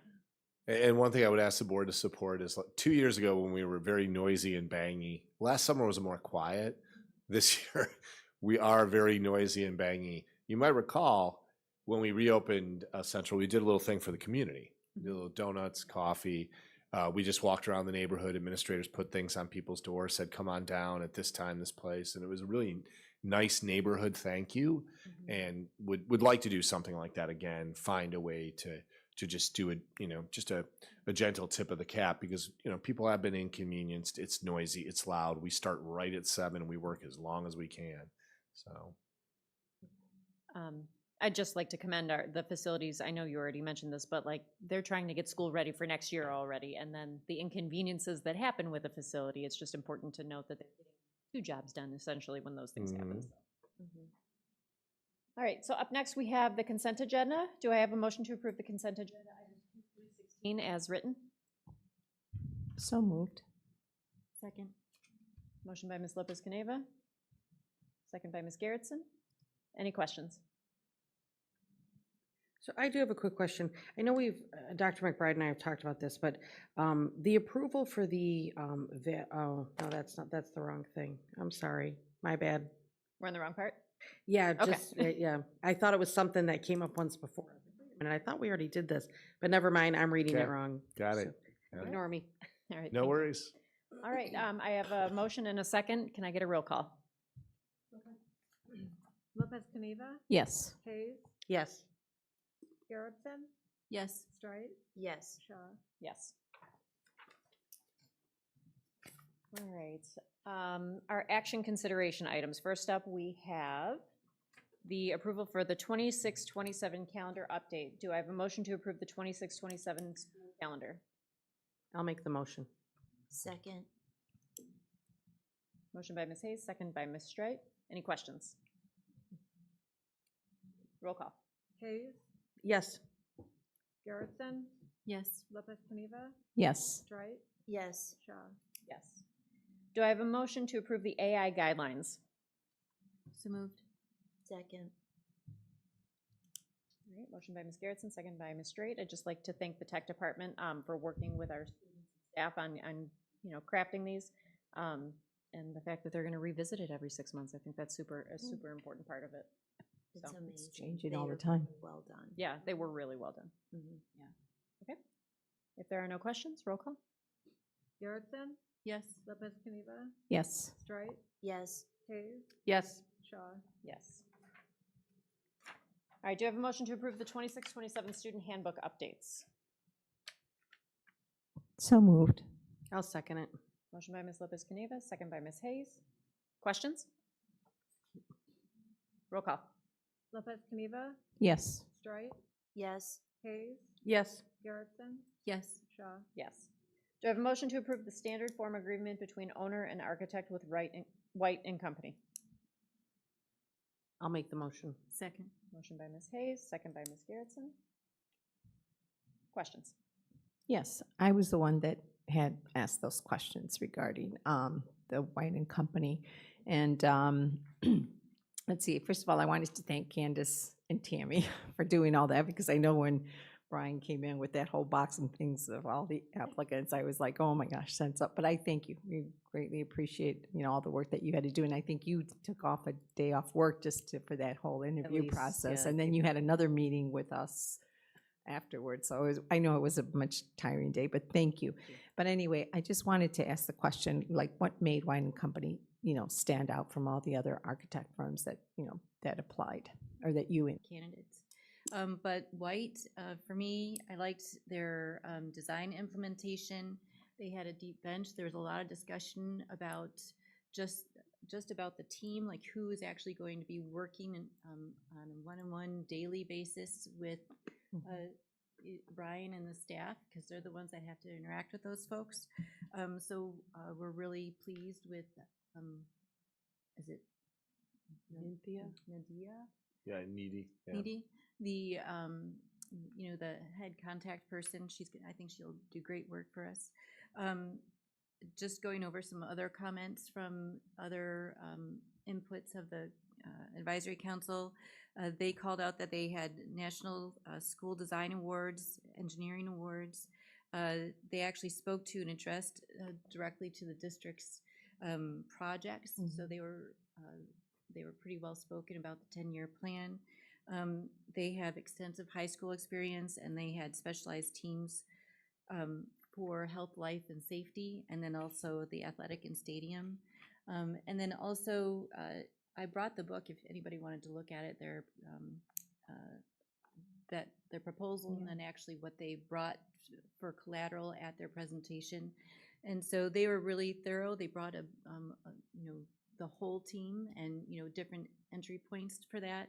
And I think they've got some good folks that'll bring just for let's see, the value of Annette is the value of place and space, so she'll Mhm. be the one who kind of comes up with the design plan and talking to the students and the staff to help formulate ideas. And then they have someone who is specifically versed on just athletics, which will be helpful. And then you've got someone who's just specifically schooled on health, life, and safety. So what I thought was really helpful is that seems to be kind of a complicated process and lengthy one. Yeah. So there's a lot of documentation that you need to fill out. And so he did provide a lot of information about how he goes about it, what sort of experiences he's had, and that type of thing. So, and then again, you know, they've got a lot of projects that they've completed, so they had a nice list of and pictures of Mhm. projects that they could show, and I think they bring a lot to the creative ability that they have. I have very similar comments. It was tough. There was 5, I think we interviewed 5, and they all brought a pretty good game. So it definitely was the people that were sitting here that telling us that who they were going to be contacting, who Brian would work with directly. I also remember them specifically saying that we want to build what you want. We're not coming in with our ideas as architects. Let's change this, put a second roof on, blah blah blah. It was very much that they're working for us. They're gonna come to us. What do you need done? We'll help you figure it out how to do it the best way. So that helped a lot, That's good.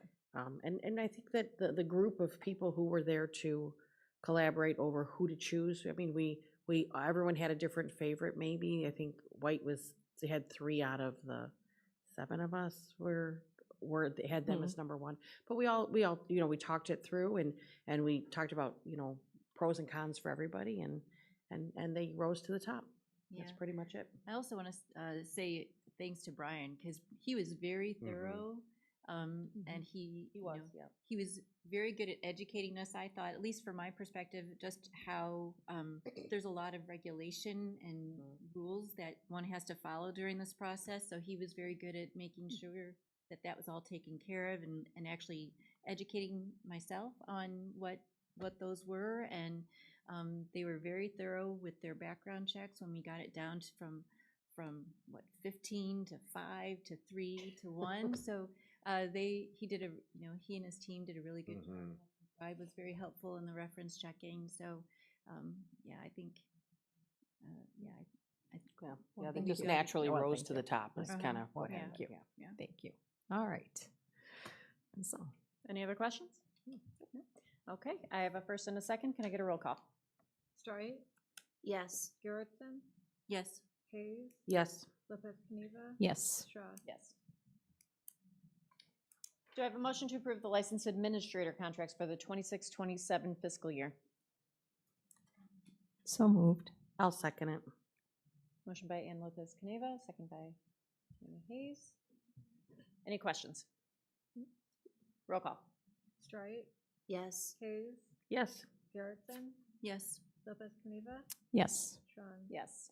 Do I have a motion to approve the non-licensed director salaries for the 26-27 fiscal year? So moved. Second. Motion by Ms. Garrettson, second by Ms. Strite. Questions? Roll call. Lopez Caniva, Yes. Hayes, Yes. Garrettson, Yes. Strite, Yes. Shaw. Yes. Do I have a motion to approve the salaries for non-licensed employees not covered by the collective bargaining agreement for the 26-27 fiscal year? I'll make that motion. I can second it. Motion by Ms. Lopez Caniva, second by Ms. Hayes. Questions? Roll call. Hayes, Yes. Garrettson, Yes. Lopez Caniva, Yes. Strite, Yes. Shaw. Yes. Do I have a motion to approve the bus driver salary schedule for the 26-27 fiscal year? So moved. Second. Motion by Ms. Garrettson, second by Ms. Strite. Roll call. Oh, sorry, questions? Roll call. Garrettson, Yes. Lopez Caniva, Yes. Strite, Yes. Hayes, Yes. Shaw. Yes. Do I have a motion to approve the salaries, fringe benefits, and work policy tier books? So moved. I'll second it. Motion by Ms. Lopez Caniva, second by Ms. Hayes. Questions? Roll call. Lopez Caniva, Yes. Strike, Yes. Hayes, Yes. Garrettson, Yes. Shaw. Yes. Do I have a motion to approve the amended budget for the fiscal year 25-26? So moved. Second. Motion by Ms. Garrettson, second by Ms. Strite. Questions? Roll call. Strike, Yes. Garrettson, Yes. Hayes, Yes. Lopez Caniva, Yes. Shaw. Yes. All right, there is no policy review. We do not need a closed session. No, the closed session there was on the agenda in case something in these interviews came up, something, came up that would be one of the exceptions. So just putting it at the end in case you wanted to go into closed session for any reason. There's a few pages I need to skip now. So no need to move out of regular session. Another page I need to skip. All right, announcements. Look what happens in the summer. Your long list disappears. So you have a board meeting on July 20th. Hopefully we can keep that. We try to make that the slimmest agenda that we can provide for you. And then August 17th, that's a fun one. We'll swear in our new student board members, as our former student board members are doing something interesting at the college of their choice. And then just always want to alert you, Teacher Institute Days, August 13th and 14th. You are all welcome to participate however you want. You'll get that agenda from me. And then the very first day of school, August 17th. It doesn't seem that far away, does it? I was just recently on the East Coast, and when I tell people on the East Coast that, they are horrified because they would never consider starting. They just got out of school. Are they just after Labor Day? Many are after Labor Day. Most are, the last week of August, right? Bordering on September. They just wouldn't give up the month of August. So very interesting. But those are the announcements. All right. Do you have a motion to adjourn tonight's meeting? I'll make the motion. Second. Motion by Ms. Hayes, second by Ms. Strite. All in favor? Aye. Aye. 9:17. Thanks, ladies.